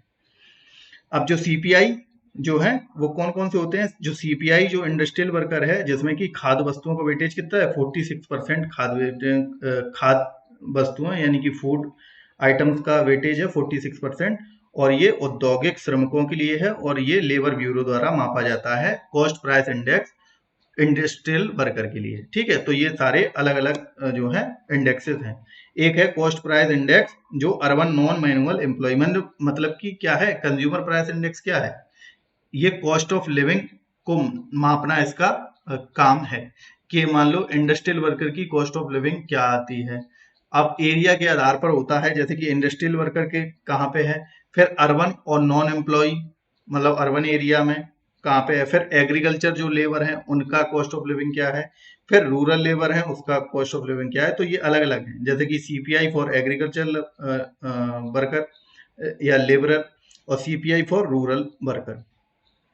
तो ये अलग अलग CPI आधारित होता है, जैसे कि इंडस्ट्रियल वेसल के अलग होगा, अर्बन नॉन मैनुअल एम्प्लॉय के लिए अलग होगा, एग्रीकल्चर लेबर के लिए अलग होगा और रूरल लेबरर के लिए अलग होता है, और इसका उद्देश्य होता है कॉस्ट ऑफ लिविंग निकाली जाती है इसके आधार पर। ओके, अब CPI जो है CSO द्वारा 2011 में शुरू हो गए। CPI की सूचकांक क्या है? तो ये हम लोग जानते हैं अलग अलग है। कंज्यूमर की कॉस्ट ऑफ लिविंग अलग अलग होती है, शहरों में अलग होगी कॉस्ट ऑफ लिविंग, मतलब जीने के लिए कितना मिनिमम रुपए चाहिए। ठीक है, वस्तुओं के प्राइस के आधार पर। तो गांव में अलग होगा, यानी कि रूरल एरिया में कॉम्बाइंड अलग होगा। तो ये तीनों क्या है? इसका उद्देश्य आम नागरिकों के अनुभव के आधार पर महंगाई का एक सटीक और एकीकृत मापन, यानी कि महंगाई को अलग अलग रूप में मापा जाता है CSO के द्वारा। अब CPI से महंगाई WPI से अधिक क्यों होती है? क्योंकि CPI में जो खाद्य वस्तुओं का वेटेज हम लोगों ने देखा 46% लिया गया है। CPI जो कॉस्ट प्राइस इंडेक्स है इसमें क्या है, जो खाद्य वस्तुएं हैं यानी कि फूड आइटम का वेटेज कितना 46% लिया गया है। इस वजह से वह जो होलसेल प्राइस इंडेक्स के द्वारा जो महंगाई निकाली जाती है उससे ज्यादा होता है। ओके, क्योंकि खाद्य वस्तुओं की महंगाई सबसे ज्यादा होती है। अब कुछ टर्म है रिलेटेड टू इन्फ्लेशन। अब इन्फ्लेशन हम लोग जानते हैं लगातार वस्तुओं के प्राइस में वृद्धि को क्या कहा जाता है? इन्फ्लेशन कहा जाता है। फिर उसके बाद डिसइन्फ्लेशन, कि अगर किसी भी, जैसे मान लो किसी के 10 रुपए हैं, कोई व्यक्ति कुछ वस्तु, कोई भी वस्तु है उसके प्राइस कितने हैं? 10 रुपए हैं। अब ये बढ़ के 11 हो गए, 12 हो गए, 13 हो गए, तो इसे क्या कहा जाएगा? इन्फ्लेशन। अब डिसइन्फ्लेशन क्या है? डिसइन्फ्लेशन है कोई व्यक्ति अगर कोई वस्तु अगर कोई भी गुड्स अगर 10 का है तो उसके प्राइस अगर 9 हो गए, 8 हो गए, 7 हो गए, तो ये क्या है? ये क्या है? उसके प्राइस में कमी आ रही, तो इसे क्या कहा जाएगा? डिसइन्फ्लेशन। अब डिफ्लेशन क्या है? कि अगर ये प्राइस जो है, जैसे कि किसी वस्तु का प्राइस 5 रुपए है, ठीक, ये प्राइस अगर 3 रुपए हुए, ₹2 हुए तब भी नहीं कोई ले रहा है, 0 हो गया, या माइनस मतलब फ्री में कोई दे रहा है तब भी नहीं कोई ले रहा है, तो उसे क्या कहा जाएगा, डिफ्लेशन कहा जाएगा। यानी कि इसमें क्या है, वस्तु का प्राइस जो है वो 0 से भी नीचे जा सकता है, यानी कि कीमतों में लगातार गिरावट, और निगेटिव इन्फ्लेशन कहा जाता है इसमें। मान लो माइनस ₹2 दे भी रहा है तब भी नहीं कोई ले रहा है, तो क्या है, इसे निगेटिव इन्फ्लेशन यानी कि डिफ्लेशन कहा जाएगा। तो डिसइन्फ्लेशन में प्राइस जो है वो 0 नहीं हो रहा है, और डिफ्लेशन में जो प्राइस 0 से नीचे भी जा रहा है। ओके। अब उसके बाद री इन्फ्लेशन क्या है? री इन्फ्लेशन क्या है कि अगर किसी वस्तु का प्राइस मान लो ₹3 है, और इसकी एक्चुअल कॉस्ट मान लो ₹10 है, सेलिंग प्राइस, तो उस पे क्या है, गवर्नमेंट जो है एक्सपेंडिंग करके क्या उसका प्राइस जो है धीरे धीरे इंक्रीज करके उसको जो है री इन्फ्लेट करती है। तो मंदी के बाद जो अर्थव्यवस्था को उभरने में कीमतों में जो वृद्धि करी जाती है उसे क्या कहा जाता है, री इन्फ्लेशन कहा जाता है। तो जो डी इन्फ्लेशन है इसमें प्राइस क्या है, निगेटिव इम्पैक्ट इस पे पड़ता है, ठीक है, निगेटिव। और जो डिसइन्फ्लेशन है ये पॉजिटिव टर्म है, और डी इन्फ्लेशन एक नेगेटिव टर्म है, बस इतना याद रखना। इसमें प्राइस जो है 0 और 0 के नीचे भी रहता है, हो जाता है। अब क्रीपिंग इन्फ्लेशन मतलब कि जिसमें कि महंगाई 0 से 3% है। फिर वॉकिंग और ट्रॉटिंग इन्फ्लेशन, इसमें क्या है, महंगाई 3 से 7% है, जो ध्यान देने योग्य होती है। ये सामान्य स्थिति ध्यान देने योग्य। अगर रनिंग और गैलोपिंग इन्फ्लेशन है तो इसका मतलब क्या है, इसमें आरबीआई जो है कुछ मीजर लेना पड़ेगा, नहीं तो जो है नहीं तो बहुत ही दिक्कत होगी इकोनॉमी में, भारत की इकोनॉमी में। तो ये क्या है, 10% से अगर ज़्यादा महंगाई बढ़ रही है, हम लोगों ने टारगेट भी 6% तक ही देखा है, 2 प्लस माइनस 6% तक, 2 प्लस माइनस 4% तक, 2 से 6%। अगर 2 से 6% से ज़्यादा हो रही है तो क्या है, ध्यान देने योग्य है, उसे क्या कहेंगे, वॉकिंग एंड ट्रॉटिंग। फिर रनिंग और गैलोपिंग मतलब कि किसी भी वस्तु का प्राइस 10, 20, 30 ऐसे बढ़ रहा है तो मतलब क्या है, ये नुकसानदेह है, और इसमें आरबीआई कुछ मीजर लेगी। फिर क्या है, हाइपर इन्फ्लेशन, इसमें क्या है, महंगाई इतनी ज्यादा बढ़ जाएगी जो कि नियंत्रण से बाहर हो जाएगी, जिसमें कि बिल्कुल वैल्यू, रुपए की बिल्कुल वैल्यू 0 हो जाएगी। जहाँ पे जो गरीब कंट्री है उनमें क्या है, रुपए की वैल्यू बिल्कुल कम है, वहां पर 1-1 लाख के नोट क्यों हैं, क्योंकि वहां पे यही यही कंडीशन है, अत्यधिक महंगाई है। उसके बाद स्टैगफ्लेशन, एक टर्म है स्टैगफ्लेशन। इसका मतलब क्या है, महंगाई हो साथ साथ में बेरोजगारी हो, जैसे कि आजकल क्या है, महंगाई भी है बेरोजगारी भी है, तो उसे क्या कहेंगे, स्टैगफ्लेशन कहा जाएगा। फिर माइजरी इंडेक्स क्या होता है, महंगाई की रेट और बेरोजगारी रेट के योग को क्या कहते हैं, माइजरी इंडेक्स होता है, जो रेट ऑफ इन्फ्लेशन और रेट ऑफ अनएम्प्लॉयमेंट को मापता है, माइजरी इंडेक्स। फिर उसके बाद इन्फ्लेशनरी गैप क्या होता है कि टोटल जो डिमांड ज्यादा है किससे, सप्लाई से। और डिफ्लेशनरी गैप क्या होता है कि टोटल जो सप्लाई है वो ज्यादा है डिमांड से, ठीक। तो ये सारे वर्ड हैं। अब इसमें ओपन इन्फ्लेशन, जब कीमतें बिना किसी सरकारी नियंत्रण में बढ़ती हैं उसे ओपन इन्फ्लेशन कहा जाता है। कोर इन्फ्लेशन, जो वोलाटाइल आइटम है जैसे खाद ईंधन को हटाकर मापी गई महंगाई को क्या कहते हैं, कोर इन्फ्लेशन। मतलब कि ऐसे आइटम हटा देंगे जो कि खाने वाले हैं या ईंधन वाले हैं, और फिर महंगाई नापी जाएगी तो उसे क्या कहेंगे, कोर इन्फ्लेशन। फिर हेडलाइन इन्फ्लेशन, सभी वस्तुओं और सेवाओं को शामिल की गई मापी गई महंगाई को क्या कहते हैं, हेडलाइन। फिर स्ट्रक्चर, जहाँ पे संरचनात्मक रूप से समस्याओं के कारण परिवहन उत्पादन अवरोध में आने वाली महंगाई को क्या कहते हैं, structural unemployment, structural inflation. Okay. फिर उसके बाद ये सारी क्या है, इन्फ्लेशन के इंडेक्सेस हैं, ये आप लोग देख लेना कौन सी, जैसे कि सीपीआई रूरल, ये किसके द्वारा दिया जाता है, CSO, Ministry of Statistics and Programme Implementation, यानी कि मॉस्पी। ये 2012 में ये बेस ईयर लिया गया था, मतलब ये मापा जाता है, तो जो बेस ईयर लिया गया है 2012 से अब की महंगाई को मापा जाएगा इससे, ठीक है, सीपीआई रूरल में 2012। फिर सीपीआई अर्बन जो है, ये भी सेम मिनिस्ट्री, इसकी संस्था जो है इसके लिए जिम्मेदार है, और इसमें भी बेस ईयर 2012 लिया जाएगा, यानी कि वहां से आज का कंपैरिजन किया जाएगा 2012 से अब तक का। ऐसी कंबाइंड में ये आप लोग देख लेना, ठीक है। तो ये और महत्वपूर्ण तथ्य है, ये देख लेना, ठीक है। तो हम लोगों ने ये जो इन्फ्लेशन और हमारा मॉनेटरी पॉलिसी का टॉपिक खत्म कर लिया। अगर वीडियो अच्छा लगा हो तो लाइक करें, कोई भी कमेंट में सजेशन आप लोग दे सकते हैं। बहुत लंबा वीडियो हो गया। धन्यवाद।